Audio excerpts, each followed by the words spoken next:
Okay, let's see if this works. Hello, radio check 1 2 3. Anybody out there? Anybody out there?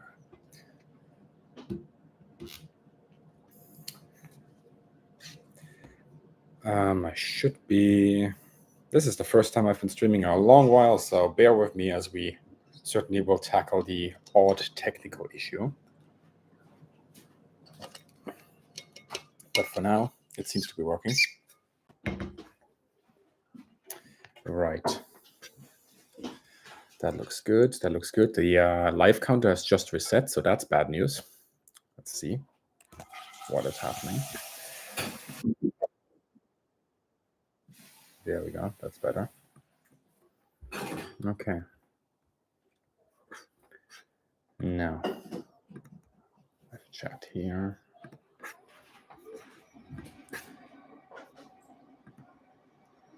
And turn this on. The interface of YouTube has changed a lot. There we go. That should work. And it seems to be live on the channel as well. Perfect. Nothing can go wrong now. Nothing can go wrong now. No one you know. Hello. Hera Totori. Hello indeed. How is your Friday? Whereabouts are you in the world? Here in the UK, the working day has just finished. It is 6:20. I see a crow eating a pizza out the window. I kid you not, there was one eating what looks like a slice of pizza on the neighboring roof. So yeah, he's having a fantastic time. And Oliver Pedersen, Vladimir Mako, it's gone wrong. Has it gone wrong? Is something wrong with the stream, or has something gone wrong with your start off to the weekend? I hope not. Finnegan, the ninja, hello. Fox, good evening all. And Nick, hello indeed. And that reminds me, I have to turn off notifications. Yes.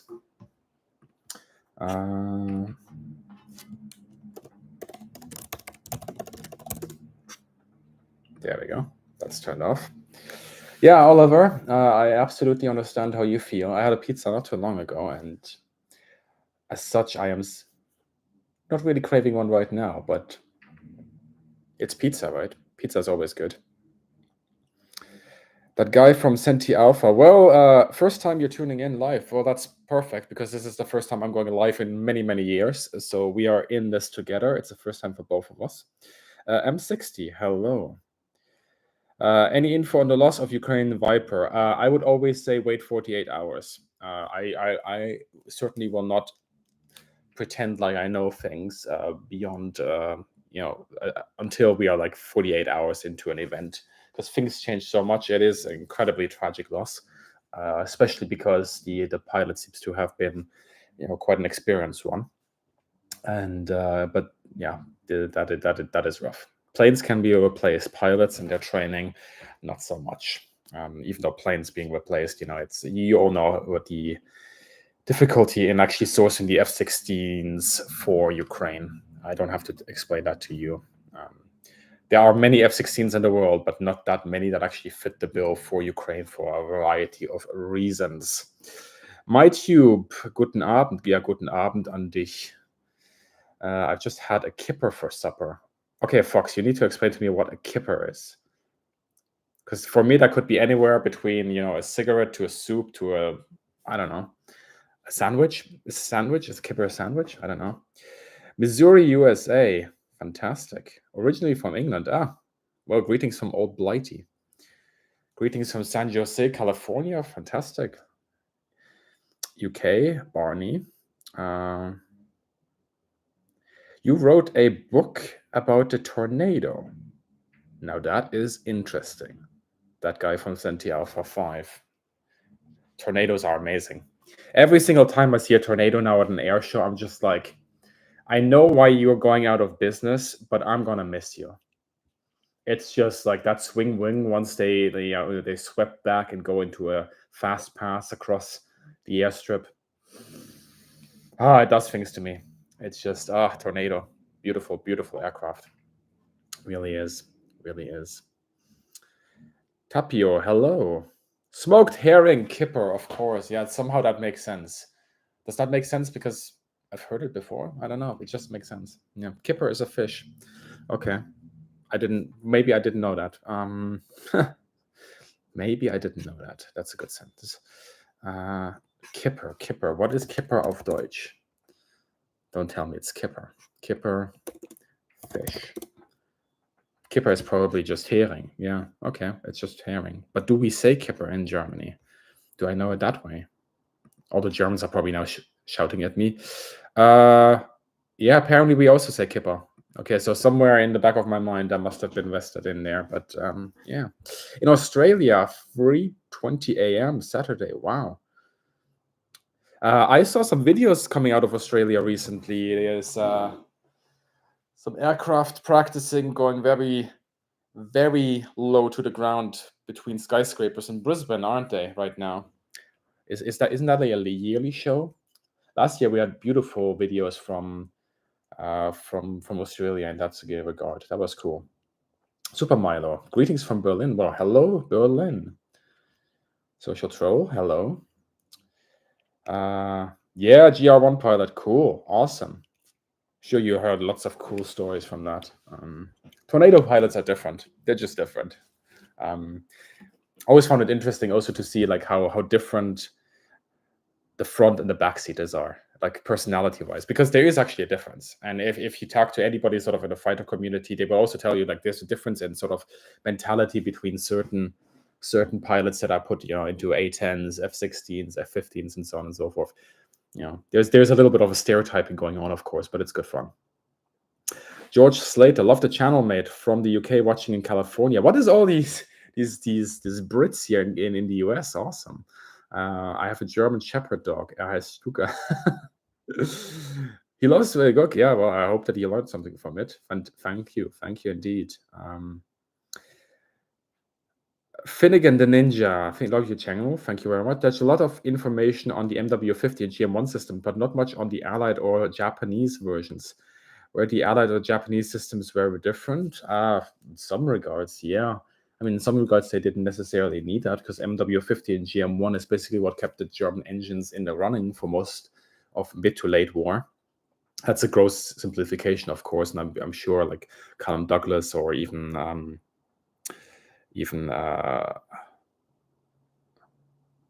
bugging right now. I'm sorry. I should not be bugging like this, but it has been a long week. Give me Greg, of course. I came to me.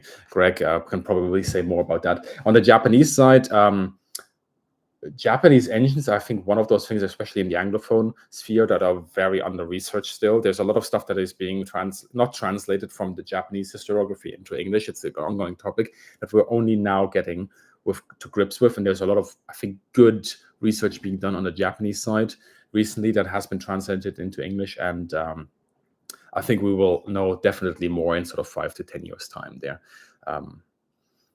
I paused my cat video to be aware. Wow, that is a statement. Anonymous guy. Thank you very much for pausing the cat video to be here, talking about planes. Let's see, this interface has changed completely to the last time I was online and chatting with all of you, which I believe was pre-2020. Yeah, it's been a couple of years, hasn't it? I can't quite remember. There's been once or twice that I streamed maybe out of a museum, but that's been it. But yeah, the interface has changed. Right now it's at 97 viewers. Now it dropped down to 85. It keeps changing, so that it changes more rapidly than it used to. So that's good. San Antonio, Texas, 196 Cupcake. Hello. Leo from Germany. Hello indeed. And MyTube, Sweden. Oh, nice.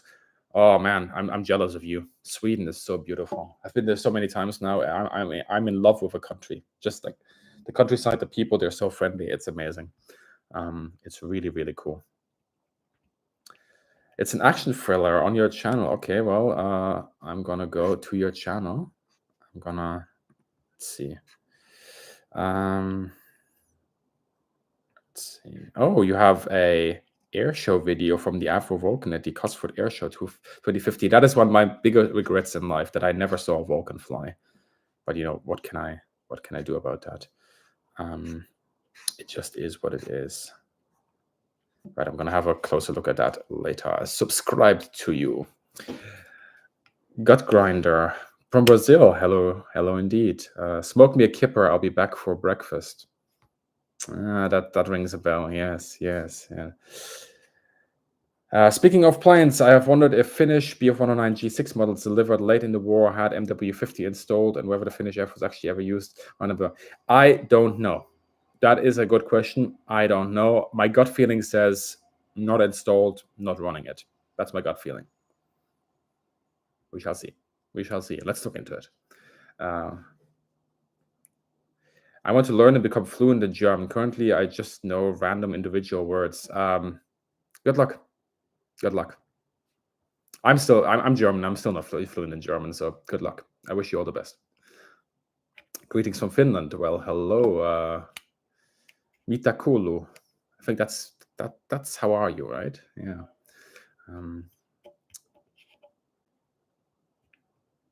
I've watched a video of Germans reacting to humor like Family Guy. It made me very sad. I'll tell you a secret. I've never seen Family Guy. I mean, I know what Family Guy is, but I've never seen it. I also haven't seen The Simpsons. I know, shock, horror. I expect all of you to unsubscribe now. I have never seen it. I've seen extracts of it. I've seen like maybe one episode of South Park or two. I'm not a cartoon guy. I mean, I am a cartoon guy, obviously. Tintin and so on. But it's more the classical cartoons, not necessarily the new stuff. Greetings from Ukraine. Well, greetings to Ukraine, Dimitri. I hope you're doing well. Do you have any go-to authors to turn to for specific conflicts and theaters? Sure. There are a couple of authors that I would say, depending on what you're looking into, you have to find the right ones, of course. I would say that, if you want to sort of get a big picture overview of how air power has developed over the years, I would always say go with, the Naval Institute Press's John Olson edited volumes, because those give you a good overview. And obviously, Naval Institute Press, as you know, that they're our partner as well, 25% off with Mill Aviation His as a code on checkout. That's valid all year round. That is also, of course, a sponsored plugin right now. Now that it comes to that question, so just keep that in mind. Full disclosure here, but I can show you actually the books. Where are they? I'm reading this, by the way, also from the Naval Institute Press recently. I picked this up, and that's probably going to see a appearance in a upcoming video as well. Really rather interesting. It's interesting seeing books about the war already, but it has been a tragic 2.5 years now. So yeah, Olson. If you want to have a big picture overview of air power applied, as well as air power reborn, those are pretty good. So that's sort of my go-to recommendation I always give people if it's just like, hey, I want to know about like air power and how it developed over the years, the decades. Really, that's really you can't go wrong with that. Obviously, there's historians for different campaigns and different things. Richard Overy, in many ways, he's written a lot of old books, but some of that stuff still holds up. And obviously, that's not me criticize, and that is just how history works. You make a book, and then within 10 years, that is slightly out of date on certain aspects and still holding up in other aspects. That's just the study of history. So depending on the niche you want, you can find some really good stuff. The whole series of like the Deutsche Reich im Zweiten Weltkrieg, and the whole series here you see here, that it is edited by multiple authors that are really, really good. You have the same thing with like the Cambridge history of the Second World War and so on. So you find good stuff there. Checking in from Pensacola, Florida, cradle of U.S. naval aviation, yes, and home of the U.S. Navy Blue Angels. I want to see the Blue Angels at some point, really do. And hopefully, maybe I can have a filming trip to Pensacola next year. That's slowly in the works. It takes time to organize these things, but it's possible thanks to the generous support of patrons and channel members. You make it possible. You studied German in high school. You can understand normal spoken German. Well, that's really good. barely making sense. Hey, if you can still understand it, I bet you if you get like into the habit of speaking, you will pick it up very quickly again. You just have to pick up that habit.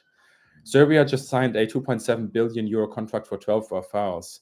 I think that's kind of overpriced. Any thoughts on it? Have they signed the contract, or is it one of those things where it's still the intention? Because I saw something this morning that hadn't been confirmed yet, that there was a signature on a piece of paper. But remember, these buying contracts are incredibly different to understand, because the prices per contract, depending on what you buy, change massively. So you're not just buying the planes, you're most likely also going to be buying a couple of spare engines with that. You're going to buy sort of long tail support for a period of years, 10, 20, 30 years. You're buying a lot of stuff with that money. So it always sounds like you're buying 12 planes for that price tag. You're buying way more than that. You're buying the whole support infrastructure with that as well. The contractual obligations on the side of that, so on and so on. It's not just the planes. I think I actually made a breakdown of that in one of my F-35 videos, like sort of a rudimentary simplified breakdown of what is included in the contract. I think I did that with the German contract for F-35. Do you happen to know any accounts of World War I Zeppelin crews in German or in English?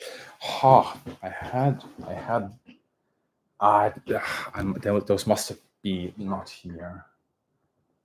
Hang on. No, I think I have a book here.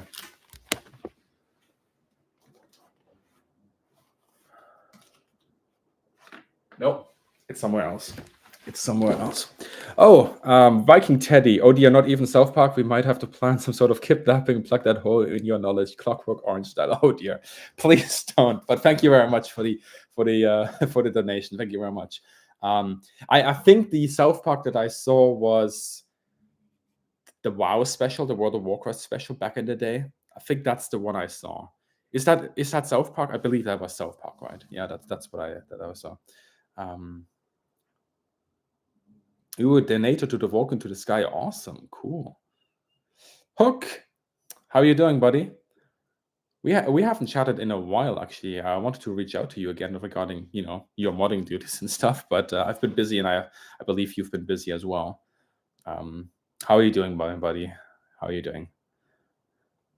Hello from Princeton, New Jersey. What are Ukraine's prospects against Russia with the new batch of X-16? What would work best for them, the Swedish Gripen or the F-16? Well, I think most people would agree with me that in the long run, Gripen would probably be a really, really good asset for the Ukrainians. But the F-16 is what they've got in the short term.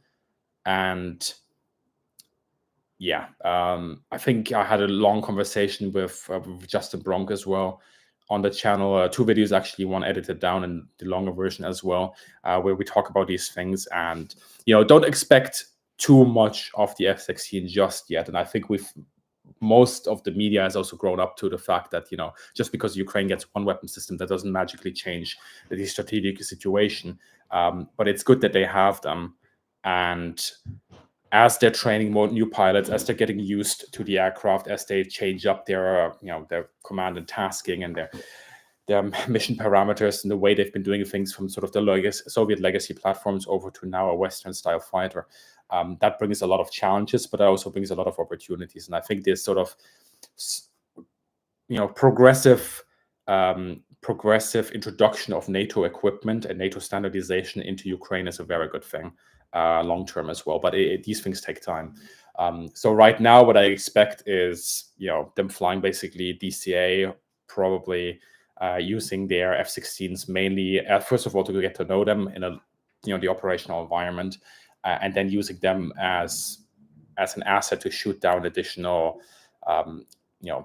missiles, standoff missiles that are shot by the Russians from very far away, and shoot those missiles down, and maybe also some of the loitering munitions, some of the Shaheds. It's not it's not a perfect cost balance thing, but right now that's what they seem to have to do. And then as they get used to it and as new opportunities emerge, I think we will see aspect of mission profiles that can be followed. Do you consider an inside the cockpit trip east, Poland, Czechia, Finland, and yes. The thing with inside the cockpit is it is 100% community funded. So I am within the confines of the support I get on Patreon, and then of course channel memberships with it.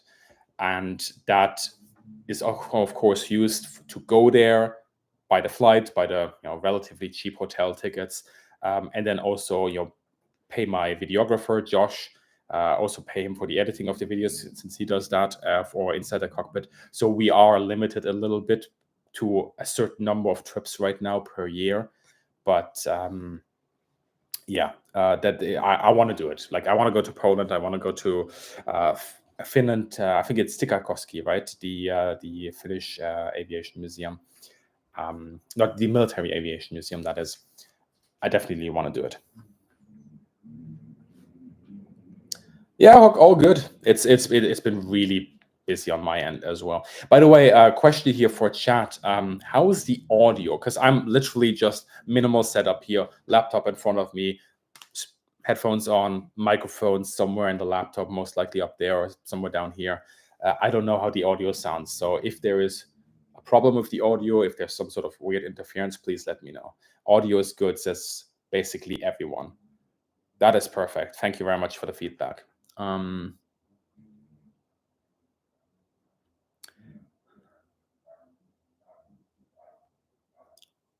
remember watching when you were still called Bisak and making IL2 BOS videos. Now you're a streamer. What an evolution. Well, am I a streamer on my first ever stream since 4 years? I mean, yeah, technically I am. Yeah. Great to catch your live show. Well, hello, Hendon Gunnar. The show you did about Eurofa production line was fantastic. Oh, thank you very much.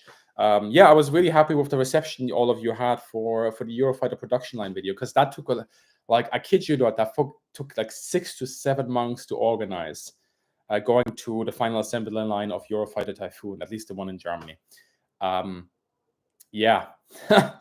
And I was a bit nervous. I was like, with a big project like that, you're always nervous. I believed in what we were doing, and I think that was really going to give you an insight into these things. But I was going in blind. Like I knew some things about final assemblies, but you don't know things about final assemblies until you've been to a final assembly. So I did my due diligence, I did my research, and I was like, okay, I probably can make a video like this. And then I got there, and most of it held up. We had to do some changes on the fly, because obviously there's certain filming restrictions. There's things that we can't show, we can't really interact with, things that I assumed would be there that weren't there, things that were there that I didn't know were there. And yeah, that was big thank you there for the feedback, and I'm really glad that you enjoyed it, because we Josh and I, so Josh was filming that day, really put a lot of effort into that. As a young lad, my best friend's father was a senior pilot at BOAC. He took us to watch Concorde land after its second test flight. Are you serious? Oh man, that's another plane I've never seen fly. That is another plane I've never seen fly. I always see, like, there's one I think at Heathrow, right? I think if you're in either T3 or T5 and you sort of taxi out to the runway, you always pass it. And I'm always happy when I sit on the left-hand side of the plane and I see it, or when we land, then it's on the right-hand side.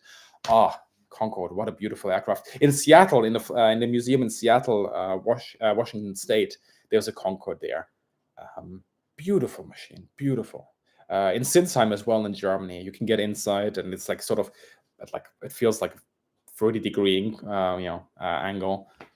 You just walk up there. Beautiful, beautiful. And then there's a Tupolev there as well. And please go to Sinsheim and look at the cockpit of the Tupolev.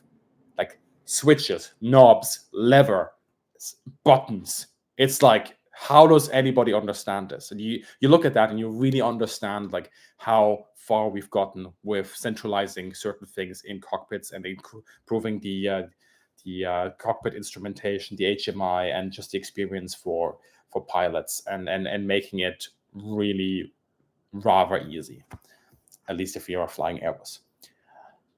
And the RAF Munson History Museum on your radar as a place to potentially? Yes, yes. I mean, I have like a list of museums, right? But it's again, it's how much funding do I have from the community support? What are the sort of priorities? So a big priority for me was to go over to the US in order to do a lot of things on US aviation. So I've been over there twice now, thanks to all your support. The first time obviously was with Oshkosh 2023, and then we've visited around a couple of museums. I had a local friend there, Fred, who basically drove us from state to state. So we had a massive road trip, the sort of thing that you dream about as a European when you go to the US. Going from sort of Montana, Midwest, and Idaho, Wyoming. We also went then to Seattle in Washington State. And we filmed a lot of that, and a lot of those videos are still coming out because we're on one episode, Inside the Cockpit episode a month. Always the first day of the month is for Inside the Cockpit. And then recently I've been over in the New England Air Museum, and those videos are being edited right now as well. And there's some really cool aircraft in there. I'm not going to spoil it too much, but look at the website of NEAM, so the New England Air Museum, and I think you can figure out what sort of planes you will see in the near future. Or if you're a Patreon, you have all the access to those as soon as they're ready. What did you assume was going to be at the production line that wasn't there?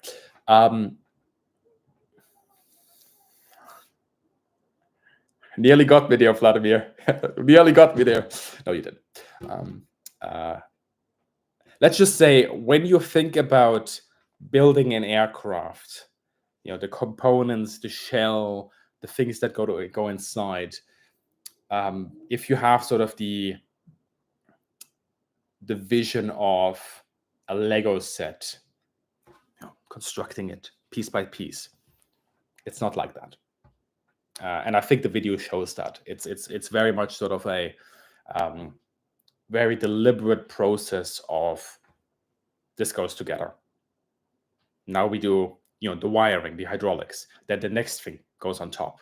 Now we do the wiring and everything on top, and then the next thing goes on there, wiring, everything on top, and then we do the testing of the wiring and the hydraulics, and everything is being tested, and then more things get added on top. And actually, once you sort of understand that and see how it's being built, and also how a lot of times these factories build planes for different customers, so different countries with slightly different specifications, it makes sense if you consider that when certain components are being added and when not.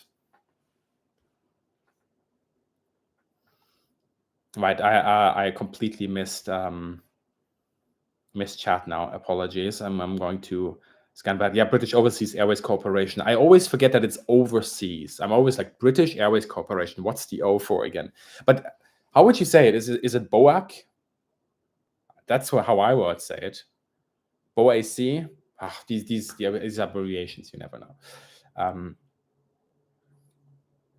The Ukrainians now have like 20 different air defense systems. Yeah, I mean, this whole logistics argument is like, do you want something to shoot with? Or do you want to have crisp and clean logistics? I think your first priority is always going to be, we need something to shoot with. And once we have a lot of that, and as we have a long-term plan to always continuously resupply these systems, then we can centralize around them. So logistics is like, you have to think it, I think, in that sense, and on that topic in long term. And I hope that more progress is made there. But it's, I think, not necessarily always up to the Ukrainians, because they can only really get what they order and is being provided to them with orders. So. What is it like to visit the production line and see it and in person instead of knowing about it intellectually?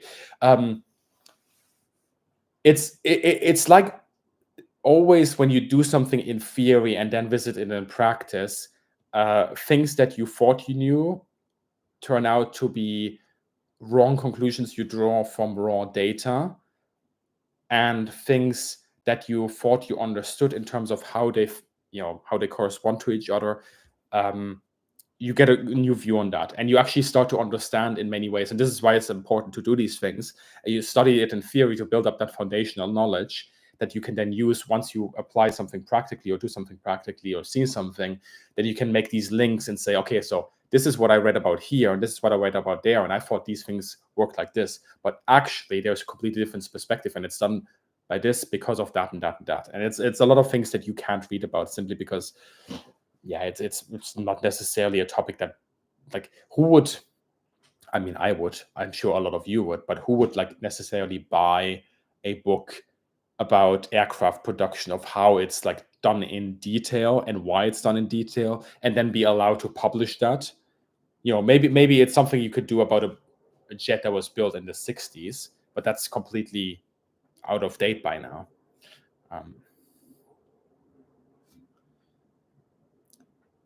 Pou du ciel for the memes. I was at the Malta Air Museum last year, and they had one.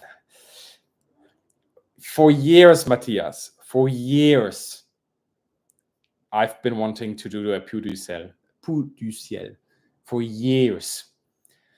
And every time I go to a museum that has one, I'm just like, can I? And then, certain other planes have more priority. And but yes. I like that you picked up on that aircraft, by the way. I wonder if we're very much sort of think alike when we see it. Which makes it more fun when somebody tries to take out an engine beam and doesn't realize it was one of the first parts to put on. Which makes it more fun when someone tries to take out an engine beam and doesn't realize that it was one of the first parts. Oh, right, yeah. I think I understand. BOAC. BOAC. Okay, that's how I pronounce it, yeah.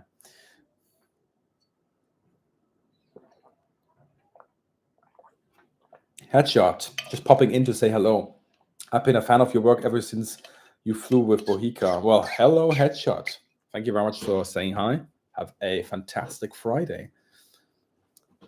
Glad you could join us. And if you do have to head up, then have a very, very nice weekend. Thoughts on the Key 100?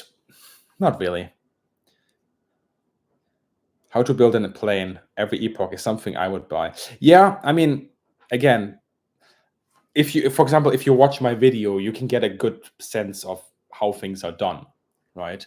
And that's not necessarily that different to how it used to be during World War II, even. There's individual components being built and then married into a bigger frame, and eventually it becomes an aircraft.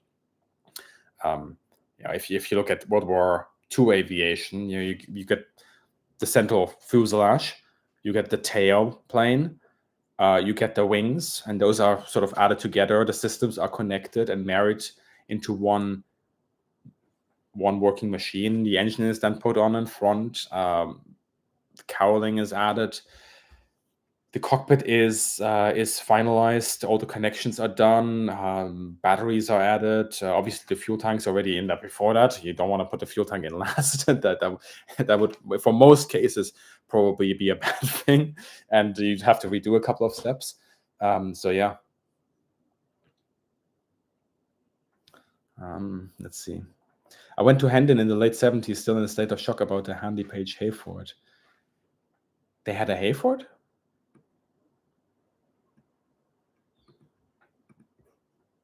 Hayford.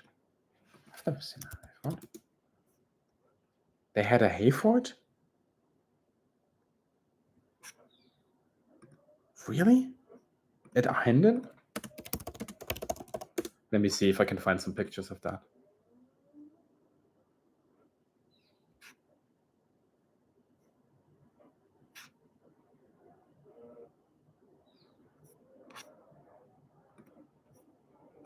You gotta give it to the Brits, creating some of the weirdest aircraft ever. It's like every single time I see an interwar design from the Brits, I'm just like, someone's been in the pub too long. USAF Museum in Dayton, Ohio. Yes, that is one of the holy grails. Absolutely. Like, they have like, what, 100 or more aircraft? That would be really cool to do as well. But the issue is, like, big museums don't necessarily always are the best places to film. simply because big collections or different collections have different rules. And for Inside the Cockpit, we obviously need access to the cockpit. And that is not always a guarantee for every museum, depending on the access requirements and so on. And of course, we are always playing within the spectrum of the rules. Will there be more about World War I in the aviation? No. Bone 8, sorry. It's World War I aviation, at least on my channel and quite a few other channels that I know that do World War I, is basically dead on YouTube. So I say that fully well knowing that Greg recently made a surprise hit video with the Fokker triplane. But barring that sort of a success, when I make a video, sadly, I do have to balance it out also with what I want to do over to what people will watch. And World War I is not necessarily, even though I really enjoy it, like reading on it for aviation, from understanding where the fundamentals of air power come from, because a lot of that stuff is already in World War I am not that actually interested in the aircraft in itself, even though I love them. They're cool. I like a Sopwith Camel as much as the next person, and the Albatros is beautiful, and the RE8 is a strange aircraft. And some of the stuff that the French did, and then people mounted like 75mm cannons on their planes and their biplanes. There's some really cool stuff there. But I appreciate it sort of from the fundamentals that it brings to aviation, of basically trying everything that could be tried within the confines of the technological state at the time is already happening in World War I. And you can find the same sort of fundamentals in like the Cold War, just with different means. So that's really, really interesting to me personally. The Brits create gems and real special things too. Yeah, I mean, just look at World War II. Spitfire and the Havilland Mosquito, two of the most beautiful planes there are, hands down. Nobody could say otherwise. And everything else. And then there's everything else. It's just like, although I gotta say, Britain, please fix your cockpits, because it's like a running gag in the world wherever I go, in like museums with curators, private collections, professional pilots, and so on and so forth. Every single person, like, their joke about a bad cockpit is, oh, is it British? It's everywhere. Again, there's one or two exceptions to that rule, but somehow British cockpits have basically from World War II over to the Cold War era have that reputation. Although they're still simpler than some of the Soviet ones, I will give them that. I don't think people find biplanes sexy. I don't know what it is. I think it's just too long ago. Like, we had the centenary, and that's when the high point was on the public attention to World War I, and that's gone now. Like, it's been more than 100 years now. It's been 110 years since the start of the First World War, and that's just it. The attention wanes eventually and again, but right now World War II, and sort of especially the renewed interest now with Russia's invasion of Ukraine since 2014, then the full-scale invasion in 2022. It's contemporary in World War II aviation right now, which is a shame, because there's so much interwar stuff, and I think Rex Hangers does a good job of sort of looking at that specific period in time and generating that content.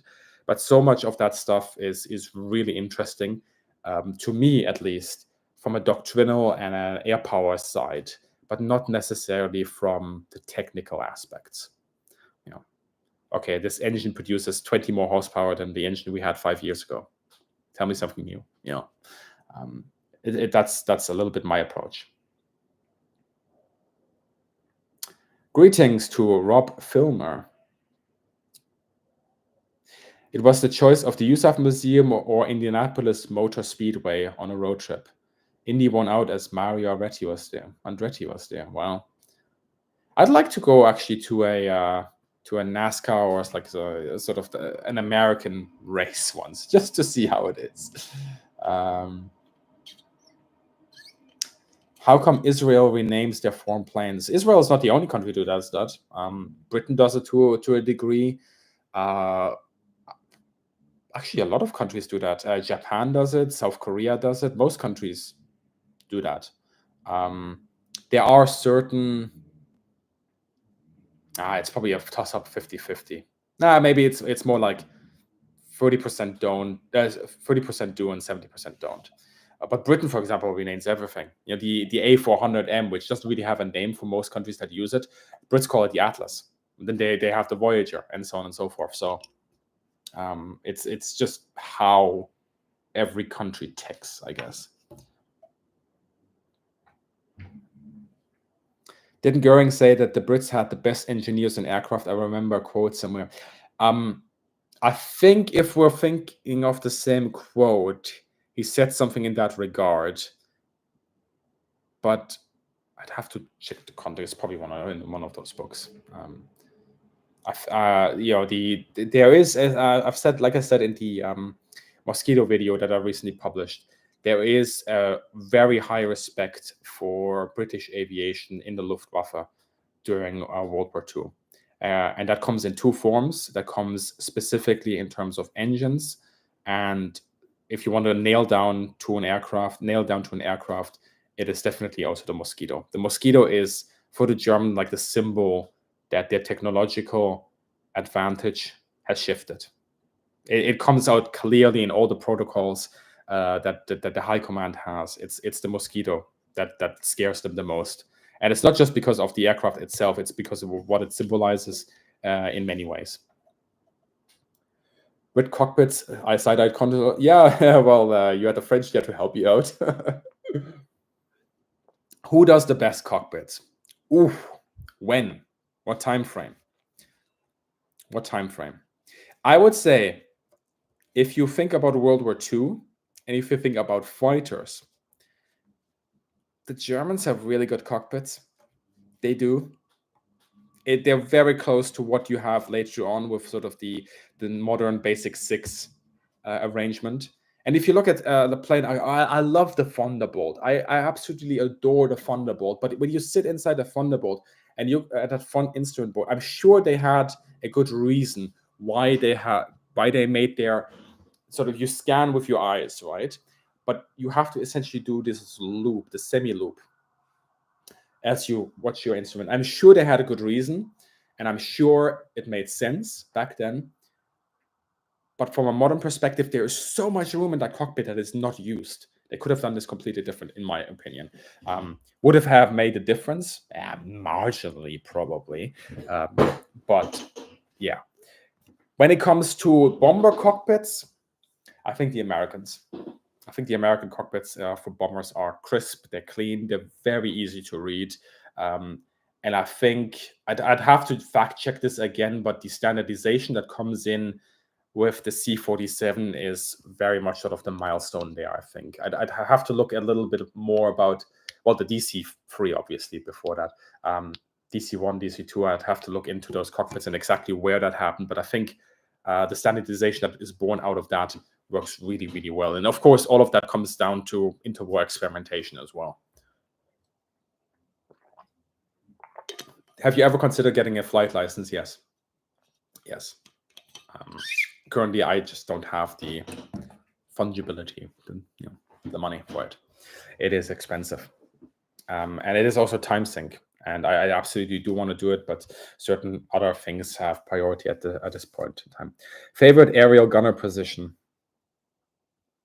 I mean, I haven't sat in that many. I've sat in Halifax. I sat in the B-17, B-24, B-29, a couple of smaller machines as well. The Heinke 111.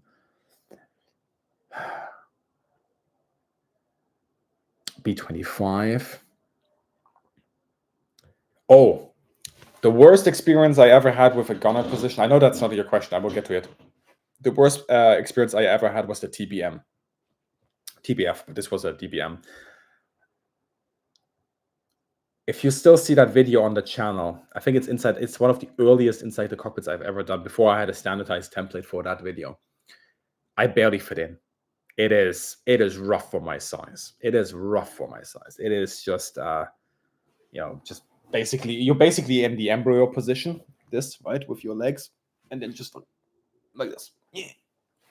It's not nice, but you have to, like, you can also sit like I'm sitting right now, but if you want to you have the hardened homogeneous armor plating protecting your nether regions, then you really have to tuck it in and slap up the armor plate that becomes your footrest. For me, it was dreadful.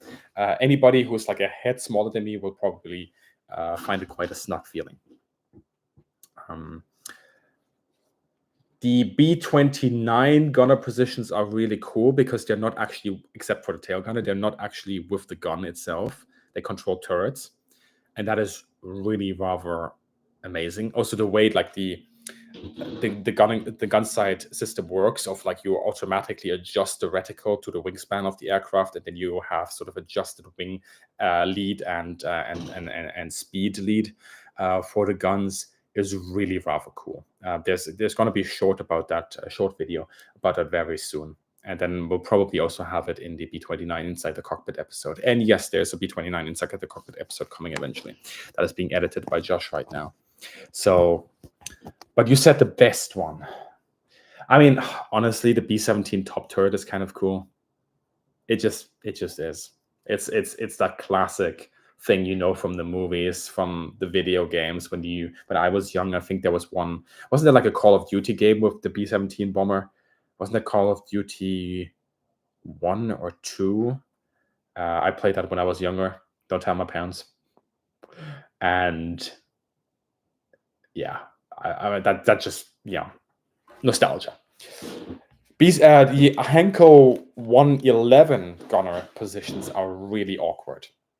The top gunner is kind of nice because you're sitting sort of almost floating in free air, and you have a really cool, good all-round visibility. You don't have a lot of firepower. Initially, 7.92 and then over to 13 millimeter, but it's there. But then you also have that bathtub gunner position in the bottom right, with one gun sticking out in the back of the bathtub and one to the front. I mean, gives you something to do, I guess. Yeah. What was the best canopy visibility in terms of materials and angles? World War II and Cold War. I mean, World War II bubble top. It really is. I mean, the Focke-Wulf 190 gets very close to it. That for 1942, that is probably the best all-round visibility for a cockpit. But then the bubble top does take it in the end. As in Cold War, F-16, I would say. F-16 just it was designed for that. It was designed to hark back to the good old days, right, of a knight in shining armor engaging in a duel. That's what the aircraft's supposed to be. And some people had their way. There wouldn't have been missiles, or only missiles in order to get the other aircraft to turn so you could shoot it down with your guns. There wouldn't have been any armor. There wouldn't have been redundancy in the plane. They just wanted a pure gunfighter. But that didn't work.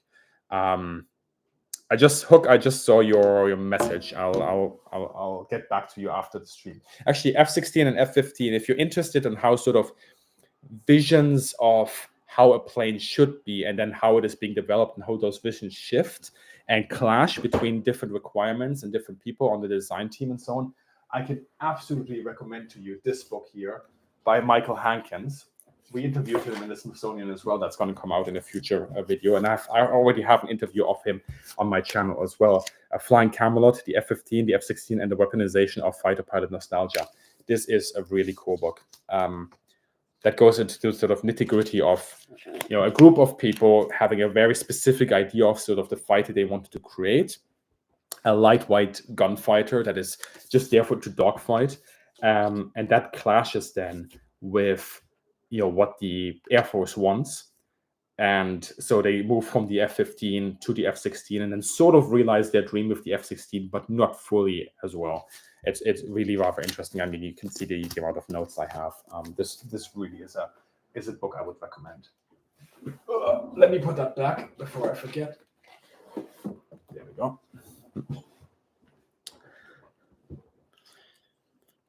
Okay, let me go back. How much money to go fly with TBLF as the crew? How do you mean? Oh, wait. To fly in like a plane with TBLF as a crew? You couldn't cut. No. The amount of people, the amount of TBLF people that I know that would just click random buttons and push random levers and be like, "What does this do?" No.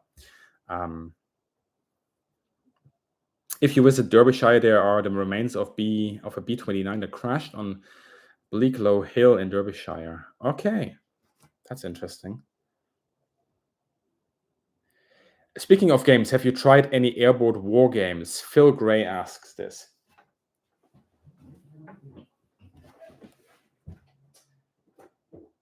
I recently got this in preparation for. Hang on, I'll be right back. Give me a second.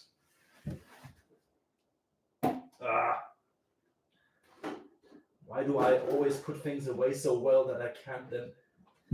I'll be right there. Come on. Yes. So I actually saw this game and I got in contact with the company that does this. So this was sponsored by them and I will be using it in upcoming videos because this looks like it's a really cool sort of war game. Task Force Carrier Battles in the Pacific by Yuka Simulations. So yeah, they sponsored this copy of the game for me, and I want to use it in future videos to do things. But there are big news actually for all of you, especially if you enjoy World War II. It's very likely that by the end of the year there will be a second channel where certain content that is on now on the main channel will go to the second channel, specifically in terms of World War II, because I think a lot of you are here exclusively for World War II, and a lot of you are exclusively here for Cold War and contemporary stuff. And the YouTube algorithm, when I put out a video, doesn't know what to do. So I'm going to do a bit of a split in content there.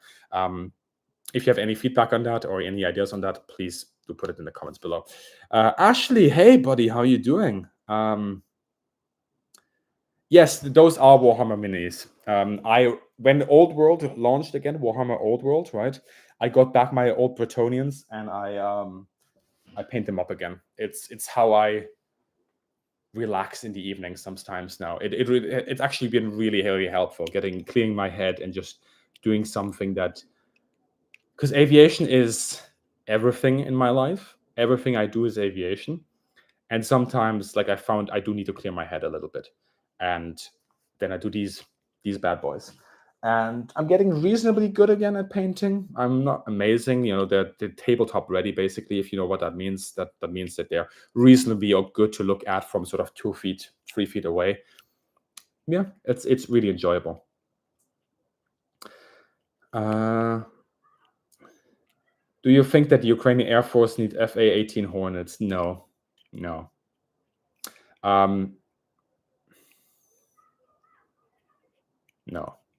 I mean, there's certain things that the Hornets could do that the F-16 wouldn't, or like hopefully Gripens, if they get Gripens in the future, couldn't. But right now, I would think, from my perspective and the information that I have, that it's a good thing to centralize the effort now on F-16 and then work for a long-term solution, mid to long-term solution, to bring in another aircraft for the Ukrainians. And in my opinion, that should not be the Hornet, especially now because they're already like talking about Mirages and stuff. Let's try to get Gripen to Ukraine, but there are certain barriers to that that I'm sure will be overcome in time. I came here originally to watch you play war games with Jingles and I think Sidestep. Yeah, those were the good old days. Ram JB as well. That was fun. That was really fun. I miss it sometimes. What's my chapter? I think that's 40K, right? I used to do Dark Angels when I was a wee boy. I really sort of liked their lore and their sort of secrecy in the way they do things. Although I also always juggled a little bit with the Salamanders. I like their sort of take on things. So yeah, those are 2 chapters are really cool. And I also like Raven Guard, simply because they're like the fast and sneaky boys. and I appreciate speed in war. And then from the general chapters, Alpha Legion is also pretty cool. I mean, again, Alpha Legion and Dark Angel, you sort of get my drift, right? Where the way I sort of like the lore and the way that these legions operates, or these chapters. That guy from Senti Alpha, thanks for joining. Thank you very much, and have a good day at work, and then have a fantastic weekend, buddy. Have a good one. Take care. RAF Battle of Britain 1940 is a very good solitaire game. Let me have a look. RAF Battle of Britain 1940 game. Oh yes, isn't that based on a classic? Yeah, I'm seeing a new version of it, but I think that's based on an old classic, no?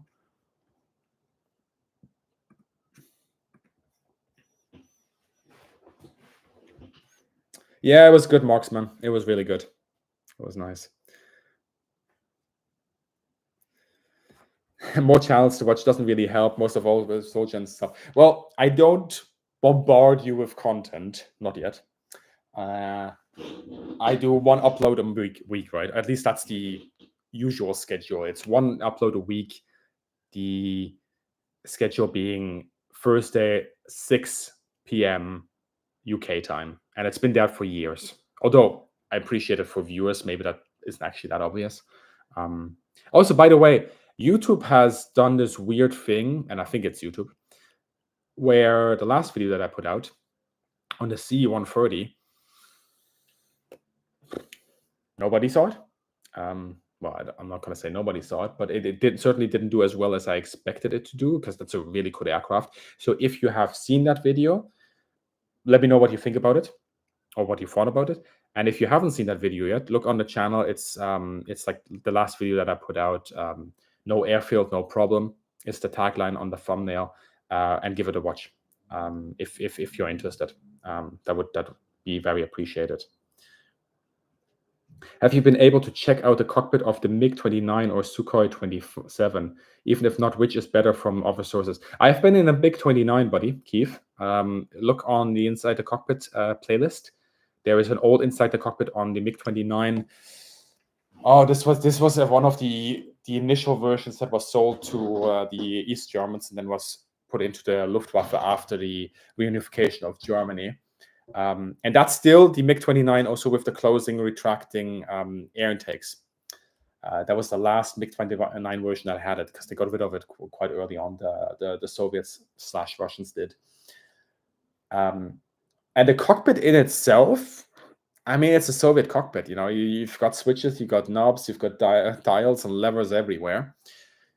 But it's still a pretty deadly machine. And if you consider it within the sort of air ops that the Soviet Union/Russia plans, that are heavily centralized, and a lot of decision making and a lot of stuff that it would be delegated to a pilot in a NATO-style air force is not delegated to the pilot, but actually somebody else makes those decisions and has that sort of situational awareness that the pilot doesn't have.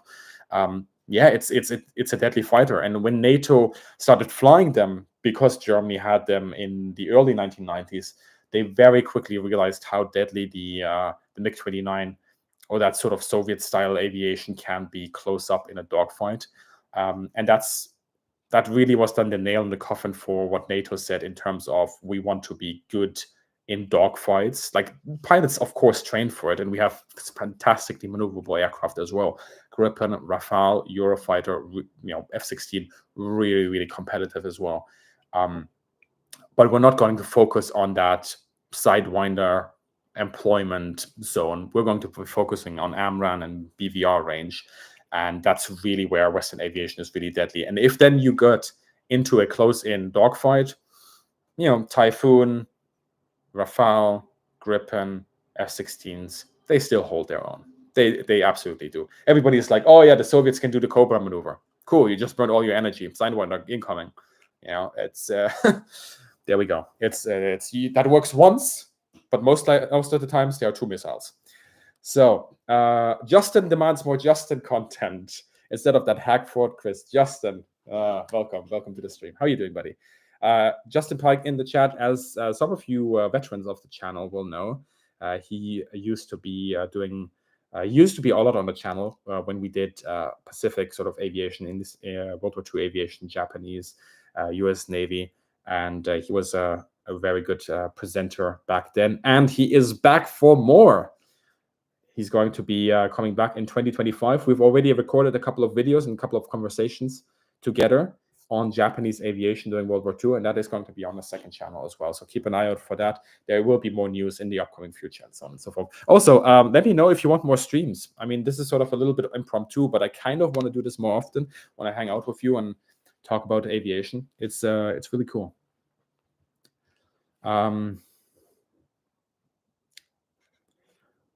There is Cannon Fodder. I absolutely understand you. You just need time to watch it, right? I have this same issue. There are so many creators that I follow that make such good videos, and I'm just like, I can't follow. It's like I have like 4 or 5 channels that I follow for miniatures. I have then about 10 channels that I follow for aviation. Most of them actually just do air show stuff. There's like, well, there's I tune into Rex every now and then. I tune into Greg's every now and then. And then the rest is, I believe, yeah, the rest is all air show content. I don't watch that many aviation channels beyond that. Every now and then, 1 or 2 other channels do add to it, but yeah, it's too much. It's just too much. It's yeah. There's so much content out there nowadays. It's cool. What's my opinion of the F-22 versus the F-23? Well, the F-22 won. That's my opinion. And it won for a reason.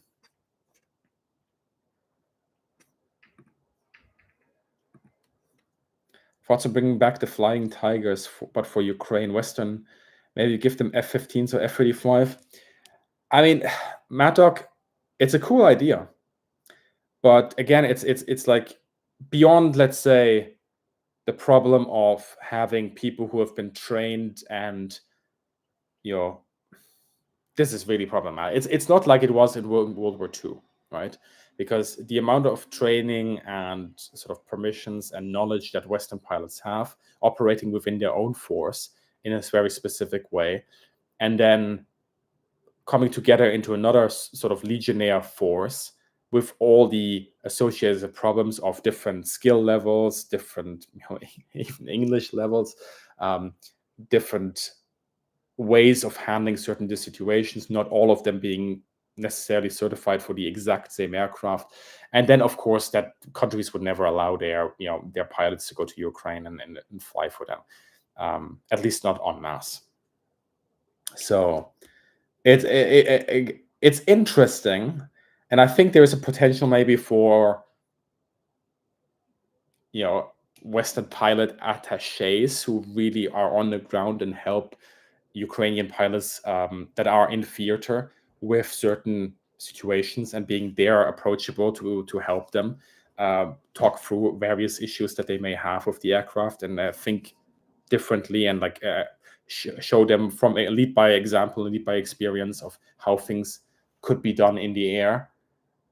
But that would all be part of a very, I think, centralized sort of structure that won't just give them every single bit of information. But that's me spitballing. I know somebody who I can ask about that, actually. Interesting question, Maddock. Interesting question. I just don't see it happening.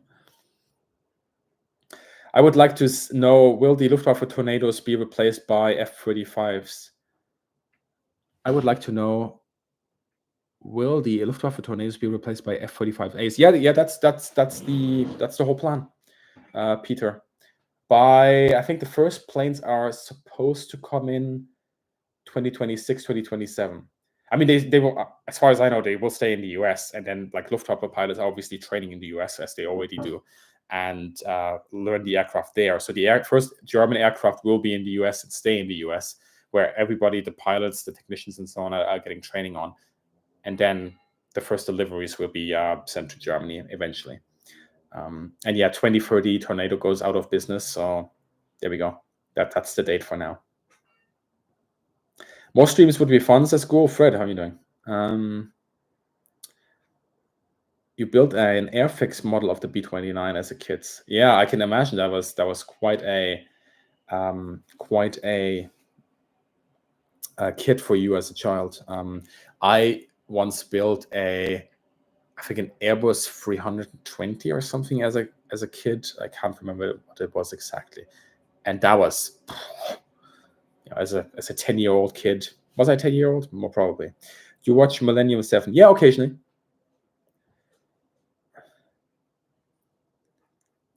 Oh, chat just jumped. I don't even know where I am, but there's 140 people of you that are watching. Thank you very much for sharing your time with me on this beautiful Friday evening. At least my side. I know a lot of you are in the US as well, and we've had somebody from Australia here earlier as well. So I know that it is early or late wherever you are. So I appreciate you being here.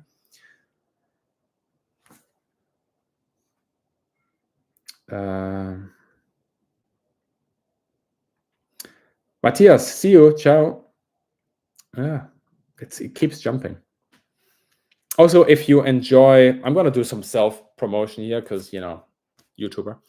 If you enjoy the stream, it would be really cool if you give it a thumbs up in the liking boxy thingy. And if you don't enjoy the stream, you can also thumb it down if you want to. It is your prerogative to click whatever you want to click.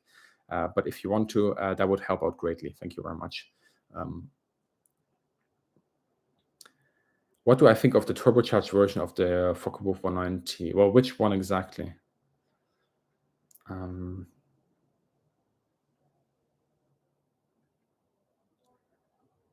You bet, Maddock, you bet. The Ukrainian Air Force pilots for F-16, were they trained in the States? So some are trained in Romania as public knowledge, open source information here. Obviously, you can find this yourself. Romania, I believe the Netherlands. There is some training going on in the UK, but I'm not sure if that's necessarily for F-16 or if that is just on Western systems generally to make them understand how Western systems and Western aircraft operate. There's a small program, I believe, in Sweden to get some sort of familiarization with Gripen. And I want to say Denmark is in there as well. Yeah, just Google where are Ukrainian F-16 pilots being trained, and you'll find the countries. The Embraer C390. Oh, I saw one doing some amazing stuff at Riyadh. I mean, it wasn't like amazing as the Spartan doing like crazy stuff, but yeah, C390 seems to have. It's interesting with enabler aircraft, right? Because they all have a little thing going to themselves. There's so many similar concepts, but there's little things that go for this one and little things that go for this one. It's a really interesting market. Yeah, I haven't been inside one yet, so I'll shelve that question until I've been inside one and talk with some of the crews, and then come back, Gut Grinder. I will give you a more thoughtful response to that. Almost lunchtime in California. Well, enjoy your lunch. What are you going to have? World War II, quick question. 50 cals versus cannons. Why was the US disposed towards 50 cals? I have a 1-hour video on this. Quick answer. The 50 cal worked for the US. Cannons worked for the countries that did cannons. So, for example, the reason why the Brits went with cannons, or mainly with cannons, is because during the Battle of Britain, early World War II, and during the Battle of Britain, they started running into ever more increasing number of German aircraft that had armor and protected fuel tanks. And they were like, if this continues, this trend, we need something with a little bit more punching power than our 7.7s. So we will go straight ahead with the 20mm cannon, which was, of course, already in development at that. And the first cannon-armed Spitfire was indeed employed, as far as I'm informed, during the Second World War in the Battle of Britain. And I think on its first attack, both guns jammed before it did anything. But it harks back to that period in time. And then the Hispano was, an absolutely brutal cannon. APE, HE, it does its work. Whereas the Germans were like, dogfights are difficult. We are centralizing our weaponry around the center line because that makes it easier to fire. However, that will mean that we have less guns, so we need harder hitting guns. So they went with the cannons. And then, as of course World War II unfolds, the Germans did need cannons to take down bombers. Because, mind you, if the Germans had like 50 cals against B-17s, I mean, you would have shot some down, but not as effectively as with 20 and definitely not as 30 mil. So for the US, it made sense from a logistical standpoint, and also eventually from the airplanes that they faced. There was no requirement for them to change because the Americans mainly faced light to medium bombers as well as light fighters, whereas the Germans mainly faced, light fighters, of course, as well as heavy bombers. So every country goes with what it needs. What are the requirements for me? That's what I'm going with. So this whole, and as I explained sort of in that 1 hour video as well, this whole sort of question about what was better for who and in what context. And both work just fine. Both cannons and 50 cals shoot down planes. Is that pigeon still eating pizza? It was a crow. No, it buggered off. Yeah, it's no longer there. Yeah, it's gone. There is a nest there, I think. Will the Luftwaffe Eurofighter be replaced by a future stealth fighter? So Tornado is being replaced by F-35, and F-35 is a stealth fighter, you may say, a VLO capable fighter. But that's obviously not a replacement for Eurofighter. If you look at the concept that is coming out with FCAS or under FCAS with NGF, so next generation fighter, and then the next generation, wingman, and then also the carriers, the remote carriers, that's what they're called now. Then you will see that there is an appreciation of the necessity to defeat or at least obstruct the kill chains enough in order to allow you to operate within contested environments. And in that sense, Wingman, the current concept of Wingman, comes with a modular kit, or is supposed to come with a modular kit. Again, we're talking about concepts here, that either prioritizes ordnance or prioritizes LO, so low observable, not VLO, not very, very low observable operations. And then obviously you can do a lot with, we've learned so much about stealth nowadays that you can do a lot with aircraft, decreasing their radar signature as you design it. You go from the proverbial, Pac-Man shape to whatever you want to do.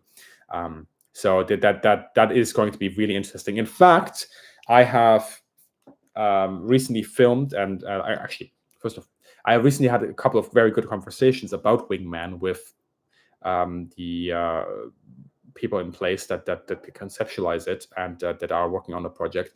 And some of that is also going to come to the channel soon because I filmed Wingman, and I'm going to go into some of that a little bit now in that video. However, keep in mind, all of this is conceptual. All of this is subject to change, and we will see where this goes. Ghoul asks, I imagine the Germans had good metallurgy for turbochargers during the war, given their ability to make jet engines and all. However, I would guess their size requirements were not attractive. German metallurgy, as far as I understood from Callum Douglas, who wrote another cool book, all of you should definitely get when you have the chance. There you go, The Secret Horsepower Race. If you look at the description of the video, by the way, you will also find I think called From Mortons, the publisher, and they have a lot of other good books as well that you can get. And I think from that book, I gathered that German metallurgy, although theoretically good because of the restricted resource, situation that Germany found itself in, suffered heavily towards the end of the war. However, because they were good with metallurgy, they could get around certain issues for some time, but not forever. And let me just jump to Lookout. Thank you. Well, thank you very much for the support, Lookout. Thank you very much. That's highly appreciated. Very kind of you. Thank you very much. Okay, so I have to jump back to Google. Where were you? Yes, there you are. Okay, so it's really interesting. Actually, I go to the archives here, for example, TNA. It's just around the corner. Well, I say around the corner. It's like 2 hours with the bike, but it's around the corner if you're motivated enough. And you can find from very quickly from the start of the war, as soon as an aircraft crashes in Britain, like the metallurgy guys, they're all over it. It's like, give me a piece of this, give me a piece of that. Let's how much nickel is in this, how much chromium is this, how much thing is. And then you see as the war progresses of how these things change, and they write down these very sort of matter of fact reports of saying, well, the Germans used to have this amount of nickel in their, let's say, armor plate behind the pilot. Now it's this much, and the result is this. It's more brittle, it's more soft, it's harder, whatever. That side of the war is fascinating, and I just don't have the knowledge and like metallurgic knowledge to do anything specifically with it beyond reading the conclusions. But if anybody's sort of like Callum Douglas, I mean, this was a passion project for him. Him being an engineer, he just wanted to understand how did World War II, the engine race in World War II, unfold, and he's written this, A4 tome of 480 books at the last page, 480 books, 480 pages. Fantastic stuff. So if any of you is really into metallurgy and maybe does it as a job, if you're sort of in the metallurgy industry or the metal industry and you have that knowledge and you have a passion for World War II and you want to write a book, even if it takes you 10 years, just on the side about metallurgy, really interesting. There is another good book by Hermione Gifford, Making Jet Engines in World War II, that I refer to a lot. And that also goes into some aspects of metallurgy, but that's not a focus point of that book. What can we expect from BAE, Tempest, and FCAS? Any update on these programs? Well, there's sort of updates all the time, but the problem with these it's the same thing with the Franco-German project, the Italian, Japanese, British project with Tempest. It's early days. It's concepts. They're in the designing phase, and as soon as one new country joins the system, Spain as well with FCAS, the Continental FCAS. As soon as a new country joins the system or the sort of development of an aircraft, then new requirements also pop up and new preferences pop up. So it was actually quite interesting last year at the Combat Air Conference. I think it was last year, a Combat Air Conference that the RUSI hosted, where there was a presentation about the Japanese ascension to the Tempest program. And it was giving the perspective of, of course, Britain, of Japan, of Italy. And it's very interesting to see how, Japan joining the program was very much greeted because it gives you more money, it gives you more talent, it gives you more industrial capacity. But at the same time, it's like, well, this was a project which was sort of 50-50 burden sharing. Maybe the Brits did a little bit more, but that's beyond my understanding for now.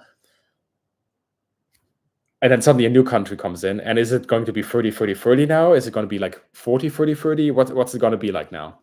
It's really interesting. Oh yeah, cool. Definitely. Surviainen, greetings from Finland. Hello, mitä kuuluu? How are you?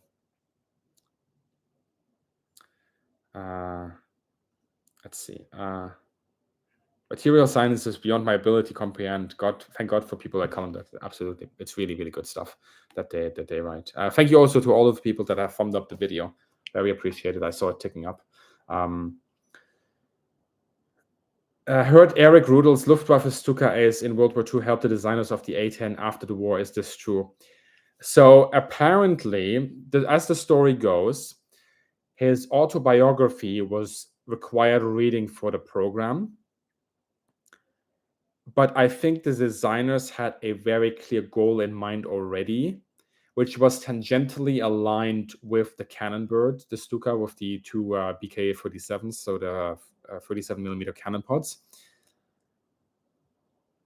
But that Rudel himself, beyond being sort of the poster boy they could use to say, hey, this stuff works, didn't really have an influence. So there is a conference that was hosted just before the first flight of the A-10, where Rudel appeared in the US and was allowed to inspect an A-10. As far as I know, he had about 10 to 15 minutes with it. I'm not sure if he sat inside. I'm sure that he saw it from the outside. Maybe he was even allowed to touch it. I don't know. And based on that short exposure to the aircraft, he was then asked to give his experience of World War II, and he was asked to give some feedback. However, at this point in time, the aircraft was already finished. It was literally in front of Rudel, like 20 minutes before he gave feedback about it. So is he going to be able to make any changes to this system? No, obviously not.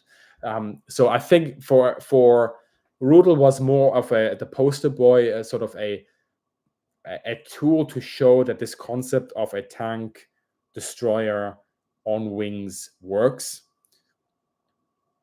which is questionable.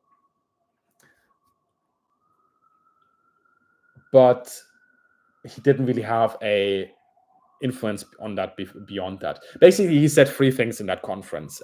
By the way, he didn't speak English, so his answers were translated. I have the original German transcript with the English translations. The translations are interesting, summarizing his ideas sometimes very accurately, and sometimes I think there was a little bit of liberty taken in terms of trying to get a point across that the designers wanted to get across. But he basically said 3 things. You need a gun. Okay, the A-10 had that. The aircraft needs to be slow, so you can observe the targets on the ground. Now, the A-10 for, a jet, it's got those turbofans in the back, is slowish. Not as a Stuka slow, but slowish for the time, especially when all these supersonic jets are out there. And there needs to be a second crew member who helps with navigation as well as spotting targets on the ground. Has there ever been a 2-seat A-10 that has been operational? No.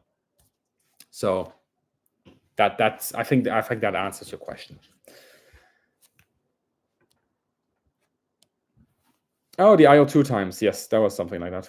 Sounds like NGAD might get postponed due to funding. Any thoughts? What path should the United States choose to counter China in the Pacific? Well, they've already, as far as I understand it, the current trajectory is downsizing to build capacity to then expand again and to decrease the fleet in certain ways in order to then bring out, the typical sort of F-35 aircraft that can then operate in that sort of domain and operate in concert with a lot of other aircraft that the US is going to fly as well in the Indo-Pacific, as sort of synergetically, I do this, you do that, and together we can defeat the adversary. To sum it up in a very simplified way. NGAD being postponed due to funding, it wouldn't necessarily, I think right now it's all about capacity building and building up certain structures again that are required in order to provide that survivability and that agility and that continuity in modern air operations that Western Air Forces just haven't, practiced for the last 20 years. Western Air Forces have been getting very good at sort of expeditionary air power, going somewhere, setting up forward operating locations or even a main operating base, and then operating in an environment that is not really contested. and having this backtail of logistics infrastructure that is very centralized. If you look at sort of the ACE concept that is now being employed by the USAF in the Indo-Pacific, reactivating some of the old World War II bomber bases even in order to get them up and running for either turboprop or even jet aircraft, is really rather fascinating and interesting. And had a video on that not too long ago. That I think that is the more interesting discussion right now than what is the next best amazing fighter going to be that we won't be seeing until 2040, 2050, depending which country it is. Unless suddenly there's a need, their need arises and it's like, okay, throw all the money at these companies and get us the newest thing the fastest way. But with time, and you see this very much sort of in the development of all these aircraft that are in service nowadays. With time, just the development cycles have been getting longer and longer and longer, because it's also more about making sure that what you're paying for is something that you should be getting. We're no longer in the cycle where we could just fund 5 different competing programs in the same country and then see which one is better. That's just not done anymore. We're, the capacity and the finances aren't there anymore for that.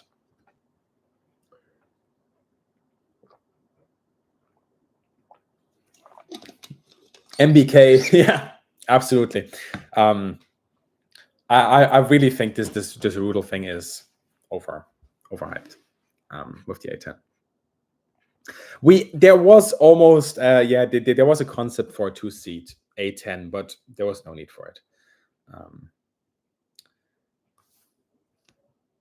Do you think Mach Plus 1 aircraft will ever make a successful comeback in the civilian aviation market?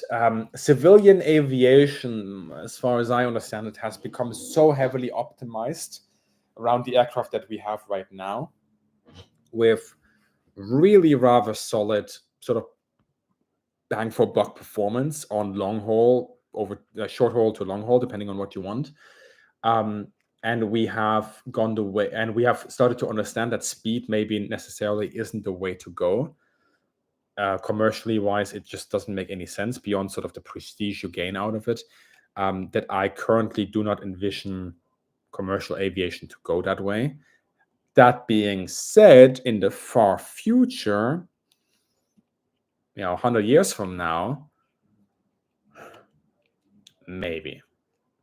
But the engines and the designs of the aircraft have to become very much optimized on cost saving for the mileage you get on it, and generally you do not have that with supersonic aircraft. Well, I mean, you can get very good sort of bang for buck going supersonic at high altitude, and and some engines do it better than others. But generally speaking, we have the planes you need if you want to ferry 300 people from A to B across the globe. And everybody seems to be fine with the speeds that we have, right? Nobody's really complaining that the flight from London to the flight to New York takes 6 hours, 7 hours, whatever it is now.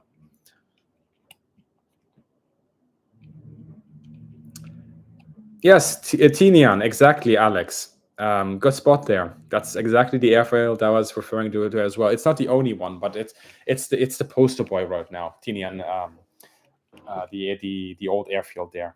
I think I have that in the video as well. Yeah, it's should we bring back hardened shelters for planes? I mean, it seems like they are too exposed to cheap drones and ballistic missiles. I mean, what isn't exposed to drones right now? But that's mainly because of lack of CUAV, as well as the lack of potentially the permissions allowed to just get rid of them when they fly over your military base. I don't know. I'd have to look into that. But we have quite a lot of hardened shelters. Like the main. Okay, this obviously depends on the country and so on and so forth, but a lot of airfields in Europe do have hardened shelters. Now, the question is, do they have enough hardened shelters to house all the planes, as well as do they have enough hardened shelters to have a couple of dummy hardened shelters so that you do not know which one exactly houses an aircraft?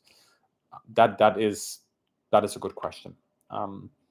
But I mean, hardened aircraft shelters are, I mean, if talk about like getting bang for buck, has it, aircraft survivability on the ground is beautiful. It's so efficient in terms of money spent for what you get out of it. A couple of hangars don't cost that much compared to the planes that are inside. You could probably buy more houses for less the price than a single aircraft that you have in a squadron. As the joke goes, cannon fodder, as the joke goes for the next generation airplane, the USAF will get a sole plate for 3 days per week. The United States Navy 3 days a week, and the USMC 1 day with an extra on a leap year. Yeah. I mean, yeah. We'll see what happens. It will cost the entire GDP and reach the speed of light. No, that's maybe that's what's required. Any thoughts about the reconnaissance for classic AA guns? Oh, you mean like prime flux? You mean like using sort of the classic AA guns against UAVs? I mean, if you have an AA gun or heavy machine gun, anything that goes sort of 20 to 30 millimeter, and you employ it against low-flying UAVs, yeah, I mean, Ukraine has shown that works. The problem is like you need to scale it because you need operators. First of all, you need the guns, you need the ammunition, you need operators. They're usually not that mobile. You can mount them to a truck, and then with enough early warning, you can get them in a position that you want to be. But from what I understand, the main problem in Ukraine, if you look beyond the front line and more sort of on the operational level, maybe even strategic level, are medium altitude UAVs, because they are providing a very, like for most classic AA guns, you can't shoot them down because they're too high. And when you could shoot them down, you don't have enough, or they're not in the right position. Obviously, exceptions are the norm. But these UAVs are also too cheap than to really wanting to waste your medium to long range surface to air missiles on. That's a problem. What we need is a scalable way to defeat UAVs at any sort of altitude they fly that is cost effective, and that is being developed as we speak. Of course, every nation is looking at it, and these systems are being tested also in Ukraine, and there's certain things that work, and there's it goes from sort of the situational awareness that you have to build up from the radar picture, even acoustic sensors.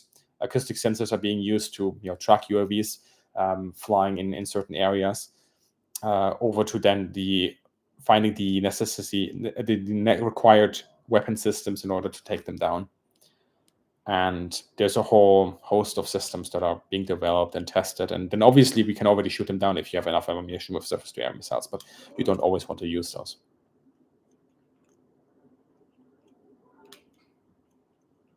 Is there a case for the revival of dispersed operations a la Harrier Gripen? Well, those are two different versions of dispersed operations, because Harrier, at least until the end of the Cold War, was really like field dispersal, as in landing in a field somewhere in Germany, setting up a local infrastructure with Royal Engineers, RAF regiments, Royal Signals, and having your forward wing operations center there, having a logistics parks that is like within 5 miles of the operations. It's a huge, massive thing where you build up this infrastructure in the middle of nowhere. Whereas Gripen it harks back to the more Cold War way of doing things. We have our main operating base, and then we have contingency fields around the main operating base, and then we have some in the countryside as well, like highways that we use. Or like, for example, in Germany, it would have been the Autobahns, right? In Finland does the exact same thing. So those are two different dispersed operations that also come with different sort of logistical requirements, support infrastructure. Where's your first line? Where's your second line? Repair and maintenance. The aspiration for Harrier in the beginning was absolutely get first and second line engineering support out into the field, and then they sort of started to figure out, and also because they changed airfield in RAF Germany, right, from what was it, RAF Wildenrath to RAF Gütersloh. You could centralize things again on the airfield. Suddenly you had new air defenses, you had houses and stuff.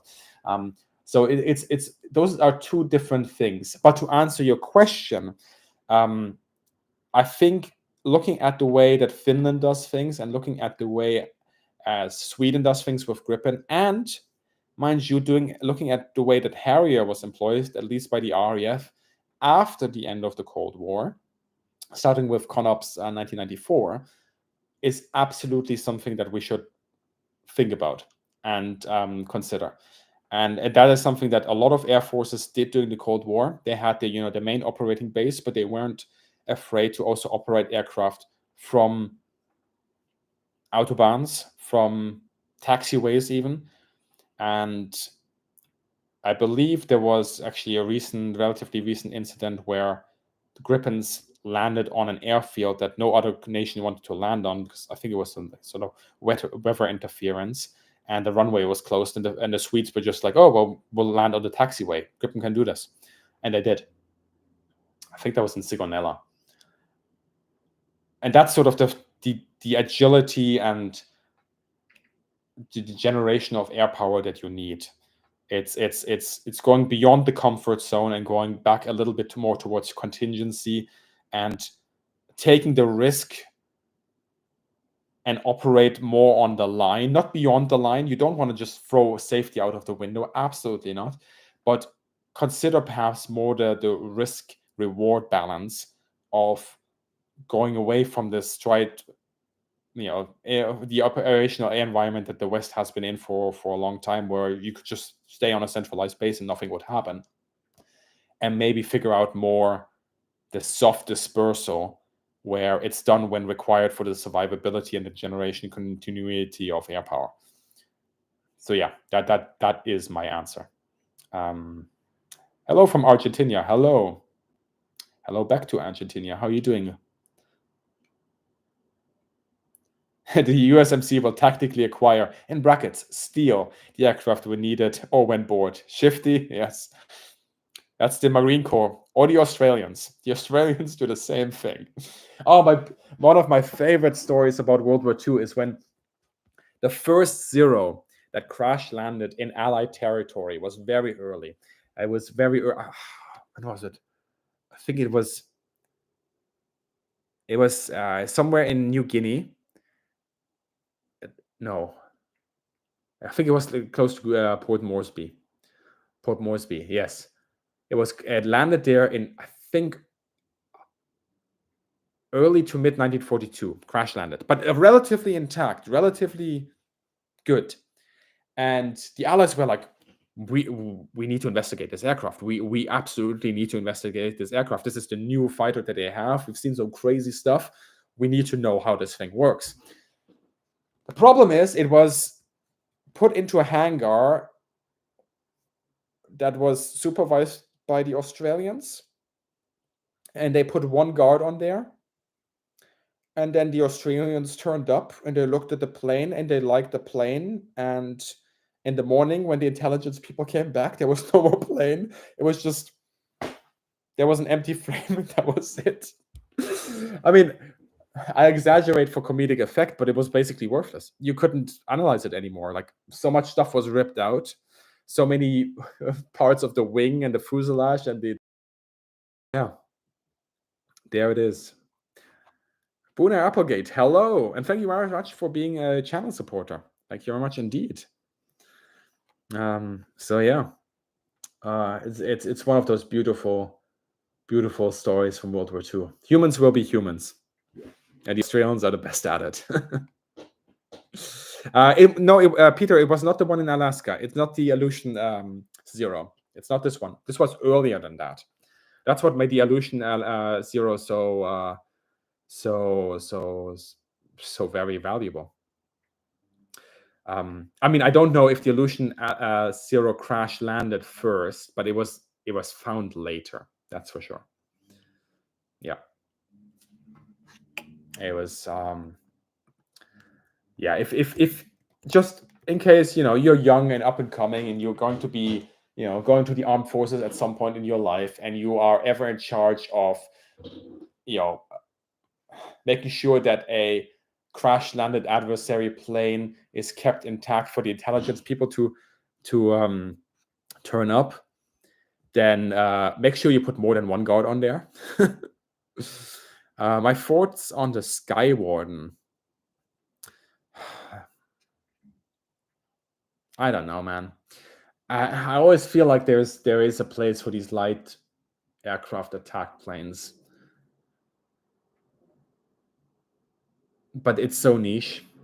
It's just so niche. And even during the coin period, we didn't really go LAA, so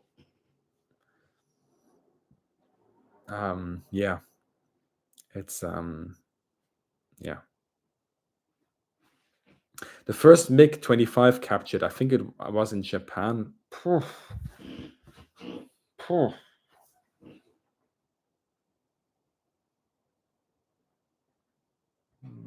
I thought I could check this right now, but I mean, I could just check it online, I guess, but I like books. It does ring a bell. A lot of the other MiGs were picked up in Europe, but the MiG-25 was maybe picked up in Japan. Let me see. What time is it, by the way? Oh, okay. Interesting. Time flies when you're having fun. Are you having fun? I hope you're having fun.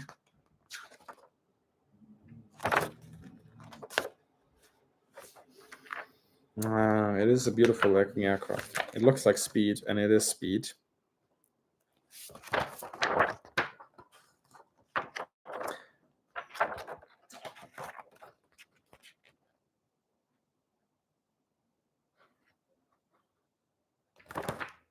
I went too far.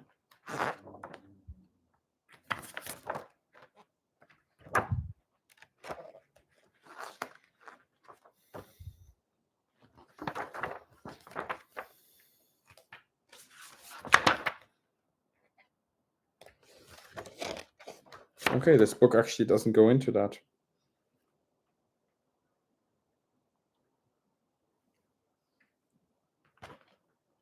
Interesting.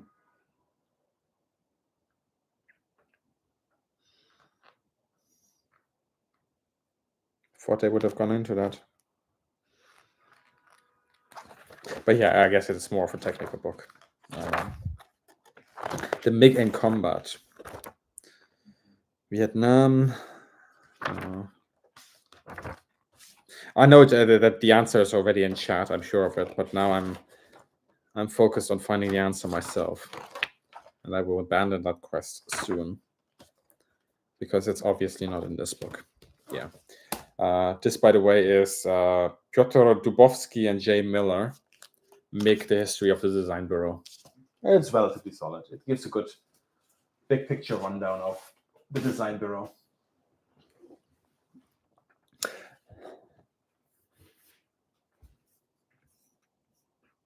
Sky Tractor and calling CAS is no. I mean, CAS is CAS, right? It depends what you want. If you well, I suppose at that point you're not really taking out like doing CAS, but if you want to take out a tank column, then obviously you're not going to be using a Sky Tractor. But if you just want to, blow up a mortar site on a hill somewhere, then that works. If you don't have anything else. Finns have a whole network of road bases. There are super obvious runway roads, but those are just the primary ones. Their resting cable system can be set up almost everywhere, and where there's room for it. Yeah. And it's interesting also to see like some of the other air forces now going over to Sweden and Finland and practicing with them and seeing how they do things. Like the Royal Air Force went over to Finland and operated, I think, the Typhoon from Finnish roads.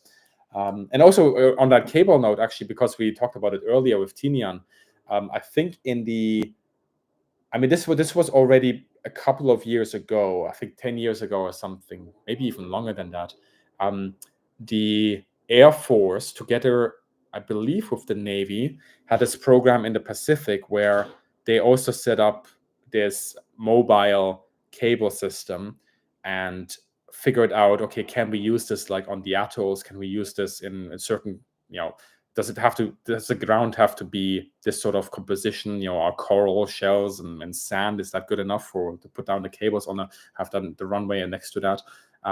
It's really interesting, really, how the sort of the fundamentals always come back, and it's basing is such a big important thing in aviation that you really cannot invest enough in making sure that you have the places where you can put your aircraft, and then not just having one or two of those, but having enough of those to then ensure that when one of your bases goes up in smoke, which may very well happen, you have enough bases to disperse your aircraft, preferably in time, and that they have the capacity to take out all other planes, and then also have the means to protect those aircraft.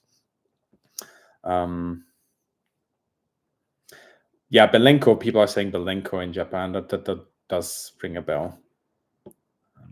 Yeah. So yeah, I mean, I appreciate all of you having been here for this first relaunch of the stream. I think we've been relatively comfortably here at 100 viewers for the last sort of 15 minutes. I just want to ask, give me a little bit of feedback on the videos that you've been watching in the past. What do you want to see in streams in the future? Definitely appreciate you being here and hanging out on a Friday. Maybe it's not the best day to stream. You let me know. Would you prefer, for example, a Thursday or a weekend? And please also thank you again for the people who have already liked the video or the stream. If you haven't done that yet, consider it if you enjoyed your time here and hanging out. And yeah, just any feedback. My inbox is always open. Send it my way.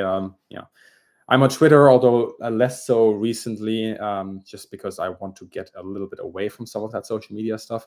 I am fairly active on instant gratification, Instagram, however. So you can also follow me there. I think it's Mill Aviation History. And yeah, otherwise, let me know what you think. Any and everything is good to know. Argentina is buying F-16s now. Yep. Oh, the A4. I love the A4. Such a cool aircraft.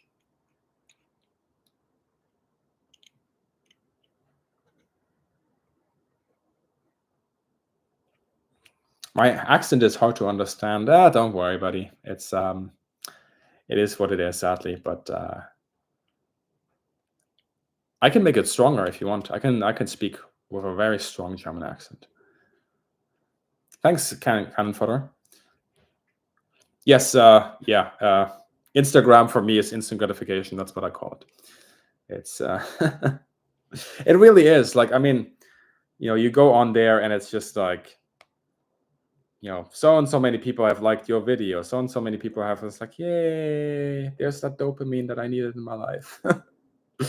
No, I actually enjoy it. I found Instagram actually quite a pure way of communicating about aviation with everyone out there, because I can put a lot of content on there that I can't just make into a full-on video on YouTube, because I appreciate everybody only has limited time, and sometimes a topic doesn't need 8 minutes, so you could put all the ads on there. Sometimes you can succinctly put it into a 30-second video, and it's just a different way of conveying the passion, right, of aviation. And there's so much good content on Instagram, I find, with aviation photographers, aircraft spotters, even like pilots sharing footage. It's really, really cool.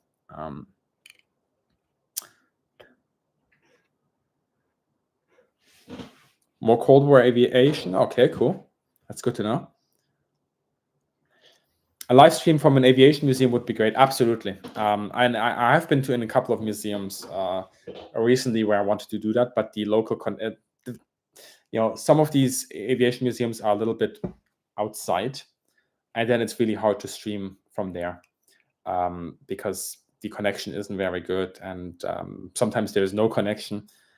Sometimes there's no Wi-Fi, or not strong enough Wi-Fi even. I've had that happen once. And then there was one museum where you're not allowed to stream, but that was something different.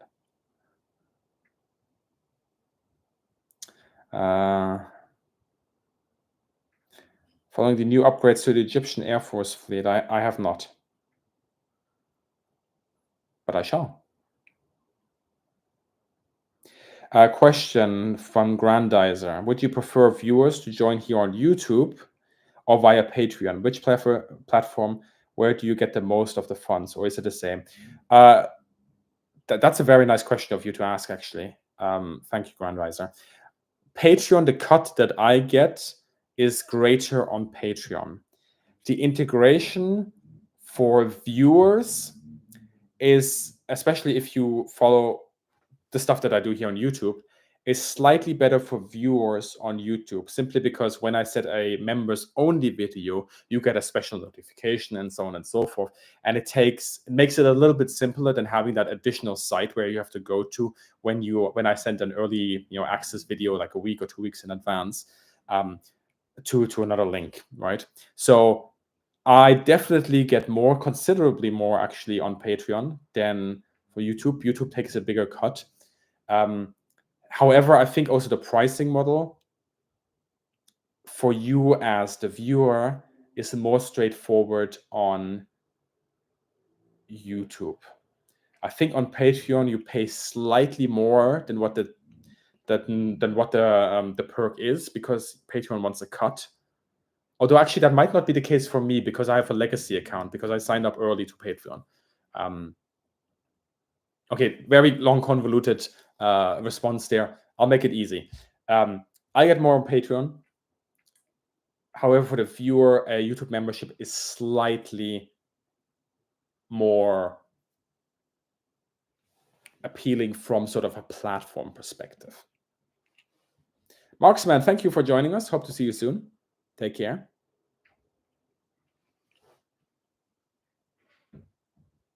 No note thing when somebody goes live. This is the first time I went live, so maybe check that you have like the I just lost the pen. Check that you have the bell icon, and then click on that and like all notifications for the channel. That will help. Thought about doing some turbofan aircraft content and OnlyFans. Is there a market for that? Because I'm not sure. So join both. I mean, support me where you can with what you can if you want.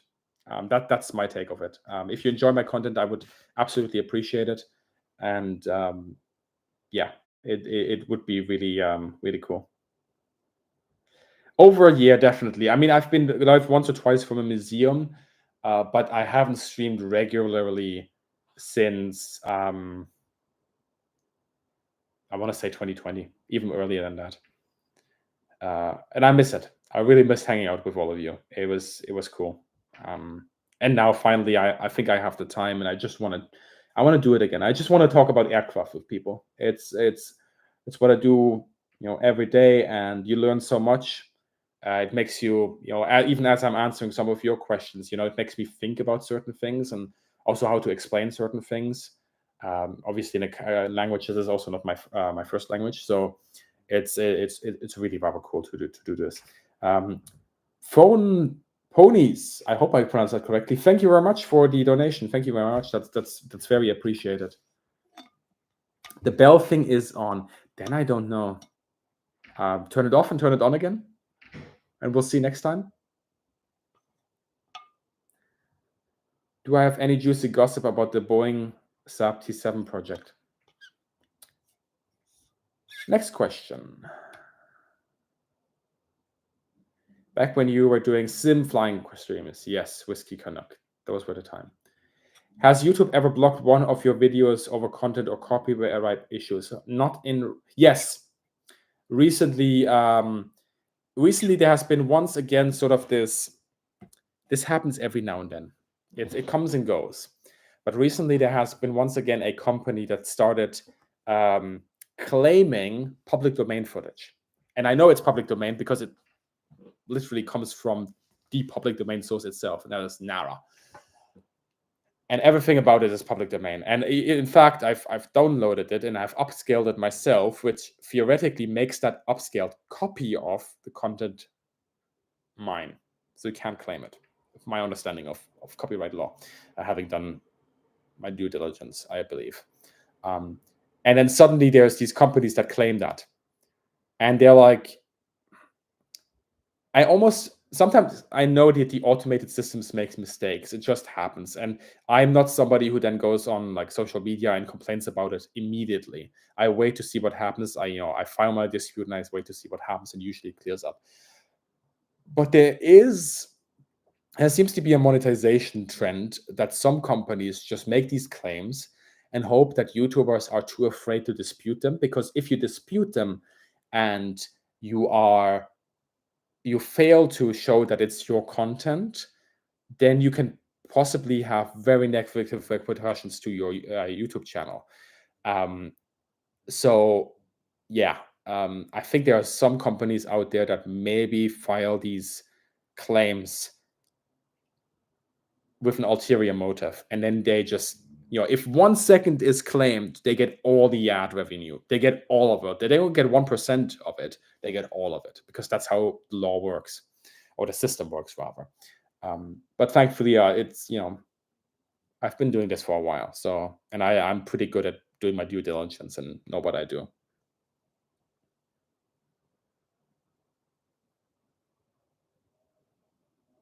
Grandizer, yeah, I understand that. Like, if that is your issue with the platform, I absolutely understand. Then the option is open there for Patreon. I will say that since the big apocalypse, and since sort of the changes that have been rolling out, some of them good, some of them bad, the majority of the YouTube channels I know do not have any issues, the history ones. There are, every now and then I see other channels that I have no relations with and that I actually don't watch, that say that they have an issue. I don't know if that's, them just operating differently to me, because if I have an issue, just like I said, I first file the dispute and I go through the motions of the system and see what happens. And usually that clears it. And until now, that has cleared up any issue. And also, the way that it works now with the earnings on YouTube is that YouTube has done a protection system for YouTubers, and that any earnings that is happening within 30 days of a copyright claim on your video is actually held in escrow. So it is not being paid out to the company that claimed it. You can dispute it during that time, and anything that is gathered during that time in terms of money is then being given to the person that wins the claim. And that is a change that was sorely needed, and they've finally done that. So in many ways, the platform has gotten a lot better. I know that some YouTubers will have issues there. I cannot speak for their content, because most of the time I don't watch their content, whether it was warranted or not. But maybe some YouTubers also, when they get a claim, it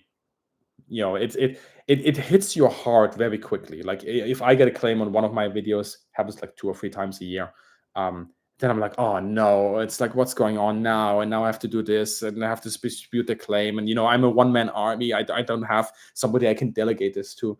And then, if it hits you on a bad day, I can see like people be getting really angry about it and making a video about the situation. But my way of handling the situation is file the dispute, see what happens, and if the dispute does not go through, which until now it has always, then I will escalate the situation.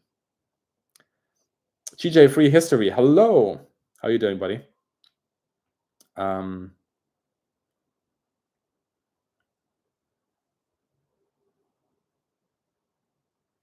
I don't know. I don't know. Like, some YouTubers seem to have more problems than I do. I don't. Maybe that's also the way we make our content. I'm very transparent about like sourcing and stuff, and I think that does maybe help a bit.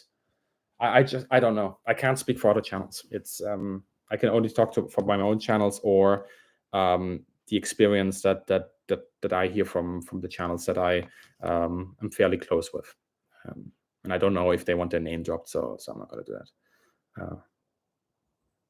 Oh yeah, TJ. Yeah, no, it's they're just scums. It's just like, I understand sometimes mistakes happens, and an automated system does something, and there you go. But there seems to be a certain trend amongst a certain number of companies who think that they can just, bully YouTubers into the ground, and take their money. How does one make a video on YouTube? Well, Peter, if you have a webcam and a recording software, which you will natively have, whether you're using Windows or Mac, you can make a video. That's literally how it works. Anybody can make videos, and that's really cool. I find anybody with any sort of passion or thing going on in their life can make a video nowadays and talk to us about it. It's really cool. Obviously, you need to like set up your channel and stuff, but theoretically, you can just make a video, put it up, bang, everybody can watch it. Yes, you do see Bretonians, although these are Highland miniature footnotes, 3D printed, and those are the Bretonians. And then there's a tree bucket over there, and a couple of other figures over there. Yeah.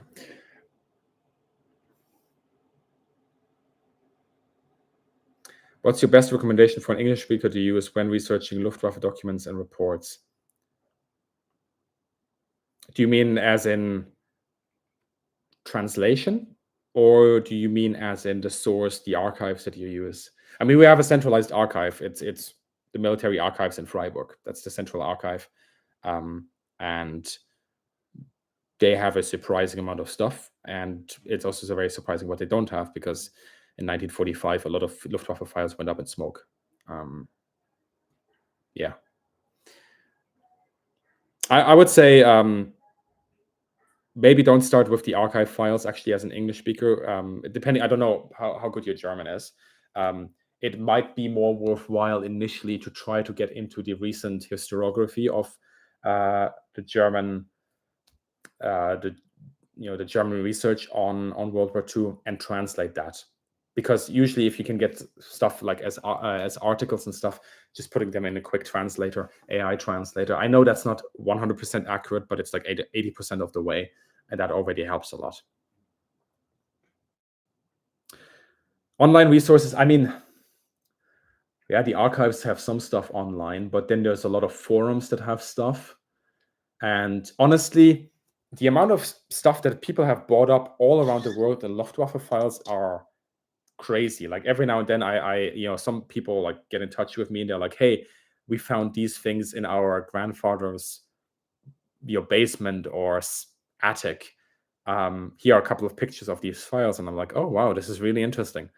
Please send me more. So yeah, if any of you have like a Luftwaffe stuff in your attic from your grandparents, or in your cellar or whatever, or if you bought it on like eBay or stuff, please scan it and send it my way. I can disclose it as being your archive files. I'm absolutely happy with doing that, but I just want to read that stuff. It's so cool. Sometimes the stuff you find. Yellow Scotch. I mean, I don't have a license.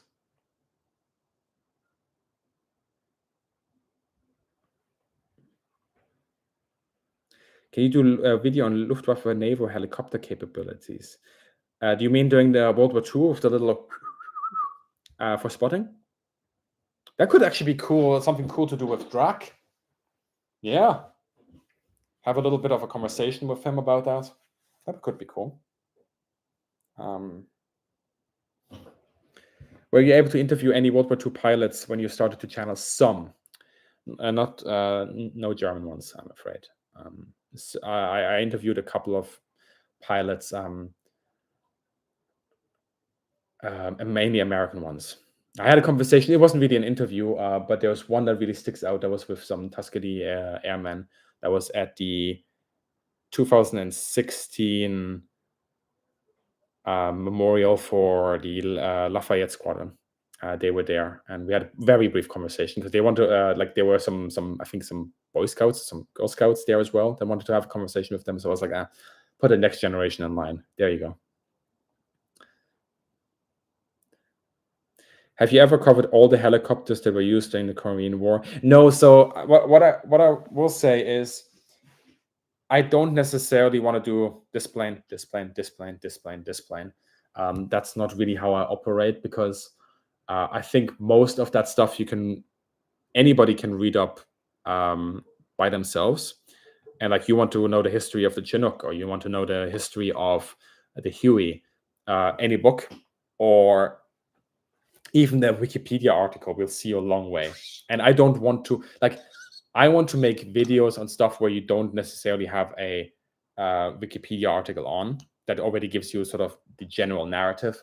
And that's why I focus now so much on doctrine and how things develop over times and so on. And what the thinking is, the requirements of air power, why we went in a certain trajectory, why our assumptions were wrong, why our assumptions were right, how the capabilities change over time. And that takes a lot more like nuanced, but also big picture approach. And then they have to drill down into the individual aspects of it. And I find that really, really fascinating. And I do more and more of that. Like, for example, if you watch the why Russia can't get rid of helicopters video, that's something that I really like to do, because it explains why they have helicopters, not the helicopters in themselves. There are so many videos on that already.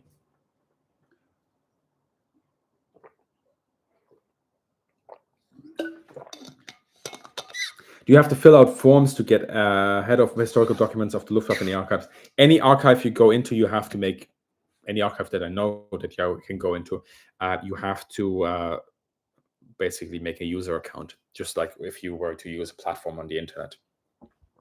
It's, you have to fill up a couple of forms, and there you go. Any video that you are really pleased about? Cannon fodder, that's a good question. I'll come back to that in a second. Let me see. Actually, I have to see what's on the channel right now, because I'm one of those people that, like, once I'm done with a project, I move on. I think the mosquito one that I've done in recent memory, I really enjoyed that one, making that one. I also enjoyed doing the CE130 video, but didn't seem to be, that didn't really work that well. Obviously, the Typhoon video recently, where we were in the final assembly line, simply because it took like 6 to 7 months to set up, and it was tough. Japan versus B-29, that was cool, because again, it's drawing directly from the archives. And I really appreciate that. But like, I think the helicopter one, why Russia can't stop using helicopters, that's a video I really enjoyed as well making, because you learn so much when you read and think about that. And I mean, how did I not say that straight out? My flight in Gripen, when I was flying Gripen, y'all, Gripen in NATO, Sweden's anti-Russia fighter. I mean, 1 hour in a fast jet, and I had more questions than I had before. It's incredible, these machines. It is incredible. And also what it takes just from the operator, and how it has to be designed from the HMI in order to provide them the best situational awareness and controllability and like assistance to the pilot. And then you just don't have one plane and one pilot, you have like a 2-ship, you have a 4-ship, you have the enablers and everything. And it's just like, it's going back to what we said earlier, right? It's like you have all this sort of theoretical knowledge from the stuff that's behind me, and then you sit in there and you're just like, it's starting to come together, but I have more questions. I have more questions now. Yeah. Do you think that the Hurricane was overshadowed by the Spitfire during the Battle of Britain? No. There's this joke that is going around nowadays that, every time somebody on social media posts something out of Spitfire, somebody else will say, but the Hurricane during the Battle of Britain. Like, everybody knows about the Hurricane and the Battle of Britain by now. Okay, so Cannon fodder, you asked, is there a mistake you made in a video that really grinds your gears disproportionately? So one of the habits that I have, and I think it comes from Germany, because we say numbers differently, and this happens slightly more often than I would like it to happen, is that I say numbers wrong. And it's like little mistakes like that really grind my gears. So when I say, instead of saying 1945, I say 1954. And I don't notice it. And then doing the edit, I don't notice it, because in my brain it's 1945. Why would I say 1954? So my brain automatically translates it to 45. And I don't, and if something like that slips through, that really grinds my gears, because it's so easy for a viewer to pick up on it. And like in the comment section, right, you point it out to me because you want to be helpful and be like, hey, there's a minor mistake there. You had a typo, a misspeak. But yeah, that is something that really grinds my gears. Um, I would say one of the videos I can definitely do better, that I didn't do as well as source material should have allowed me to do, is the Starfighter mishap video. So how many mishaps were there Starfighter across the different nations? I was working with a massive data pool going through it, and eventually I just, I needed to finish the project because that's how these things are. And I think I could have done a better job with that one. And maybe I'll revisit it in the future. And there's a lot of things you can actually draw from the data that we didn't even talk about. So maybe that's an opportunity to revisit that and then just watch it again and be like, I could have done that better. But that's with a lot of videos. Like once you watch them again after like half a year, you just like, could have done that better. Could have explained this better. Could have used a different metaphor. But that's, the more you read, the more you know. And then you look back at your old work and you're like, okay, so I understand why I said it this way. And that's correct. But I could have done it better.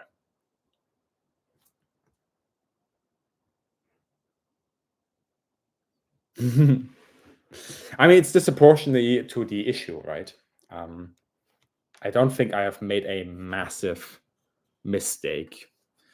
I have made like annoying misspeaks, and I've get maybe one or two like what's a mistake, right? Because if you were to listen to a 1 hour presentation by somebody like some famous academic on any issue, it is likely that they will misspeak once or twice during that presentation. It just happens, and it's like minor things, and everybody knows it's happening, and you just have to accept it. And then you can go back at it and post. That's the beautiful thing about videos. And you can be like, "Oh, I made a mistake there. I'm going to fix it now." But sometimes you don't pick up on it.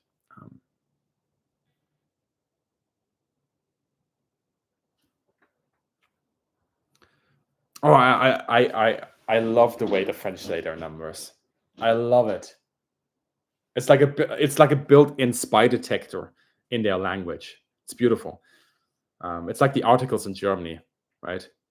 It just automatically outs you.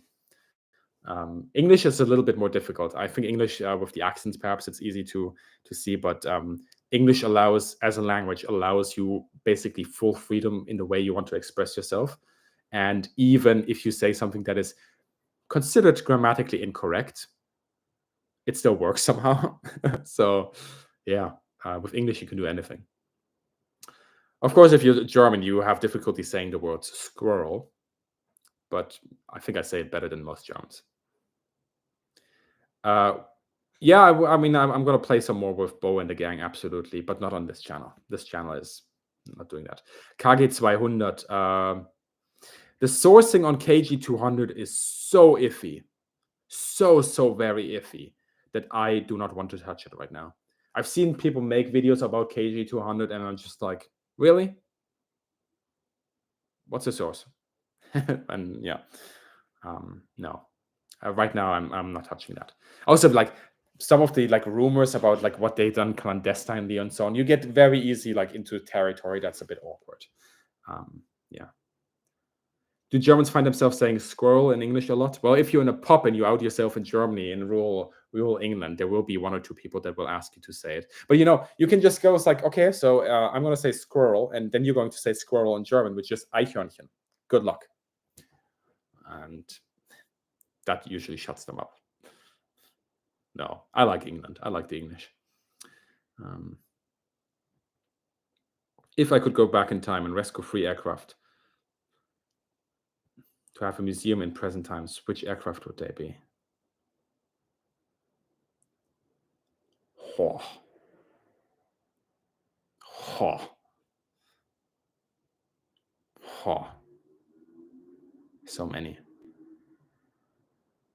So many. Now, first of all, now I have to figure out like which aircraft don't have. I think the Ilya Murmats doesn't have a surviving example, so that would be cool to see, like one of the biggest sort of planes that ever exists. I think it would be a lot of interwar stuff, to be honest. I would focus on interwar stuff.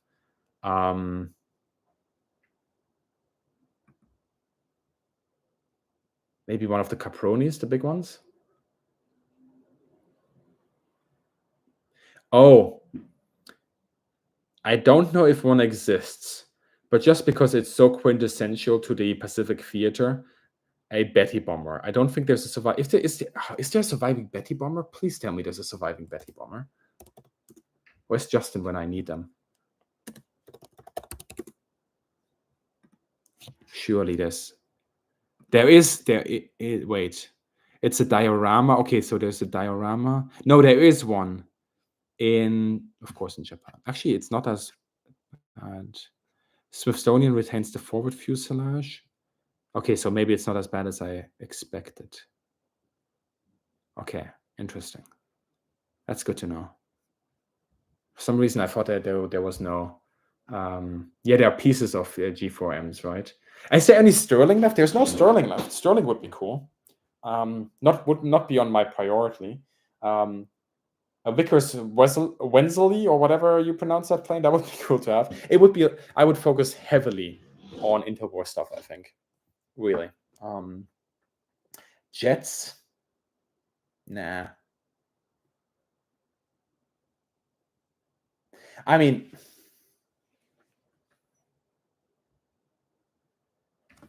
Heinkel 162 maybe. Is there a part of the fuselage somewhere?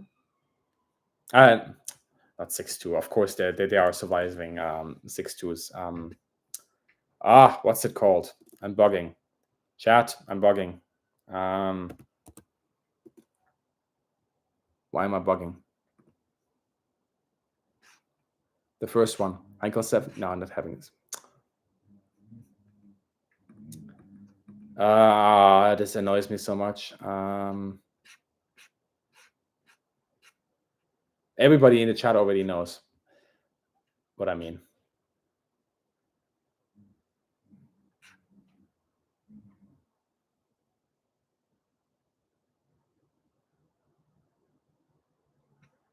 $178. That's it. There's just a replica that exists, as far as I know. That would be interesting. 178. So many stuff. So many things. Operation Paperclip. I don't know. It feels like that is already well served on YouTube, so I'm not quite sure. Anyway, I've been going massively over time here. I think I wanted to say goodbye to all of you for 15 minutes, but I do have to stop now because we've been going over 40 minutes of what I wanted to. But I really enjoyed this, y'all. Please let me know what you thought about the stream. Also, put your comments then once it goes up as a VOD. I would really appreciate hearing from you on there. If you have any ideas for future streams, do let me know. I do want to make this a recurring thing. Of course, typical sort of influencer stuff. If you want to support the channel, if you enjoy what I do, you have options on YouTube memberships, Patreon, or just by hitting that like button. That already helps a lot. And obviously that helps the channel produce the content we do. And there's going to be a lot of cool stuff coming up in the future as well, which dare I say it is going to be very exclusive for all of you. So have a fantastic weekend, everyone. I do wish that you enjoy these last summer days that we are having, at least in Europe. I'm not quite sure how it is in the southern hemisphere right now. And have a absolutely brilliant evening, morning, afternoon, wherever you are. Have a good one, and see you in the sky. Bye-bye.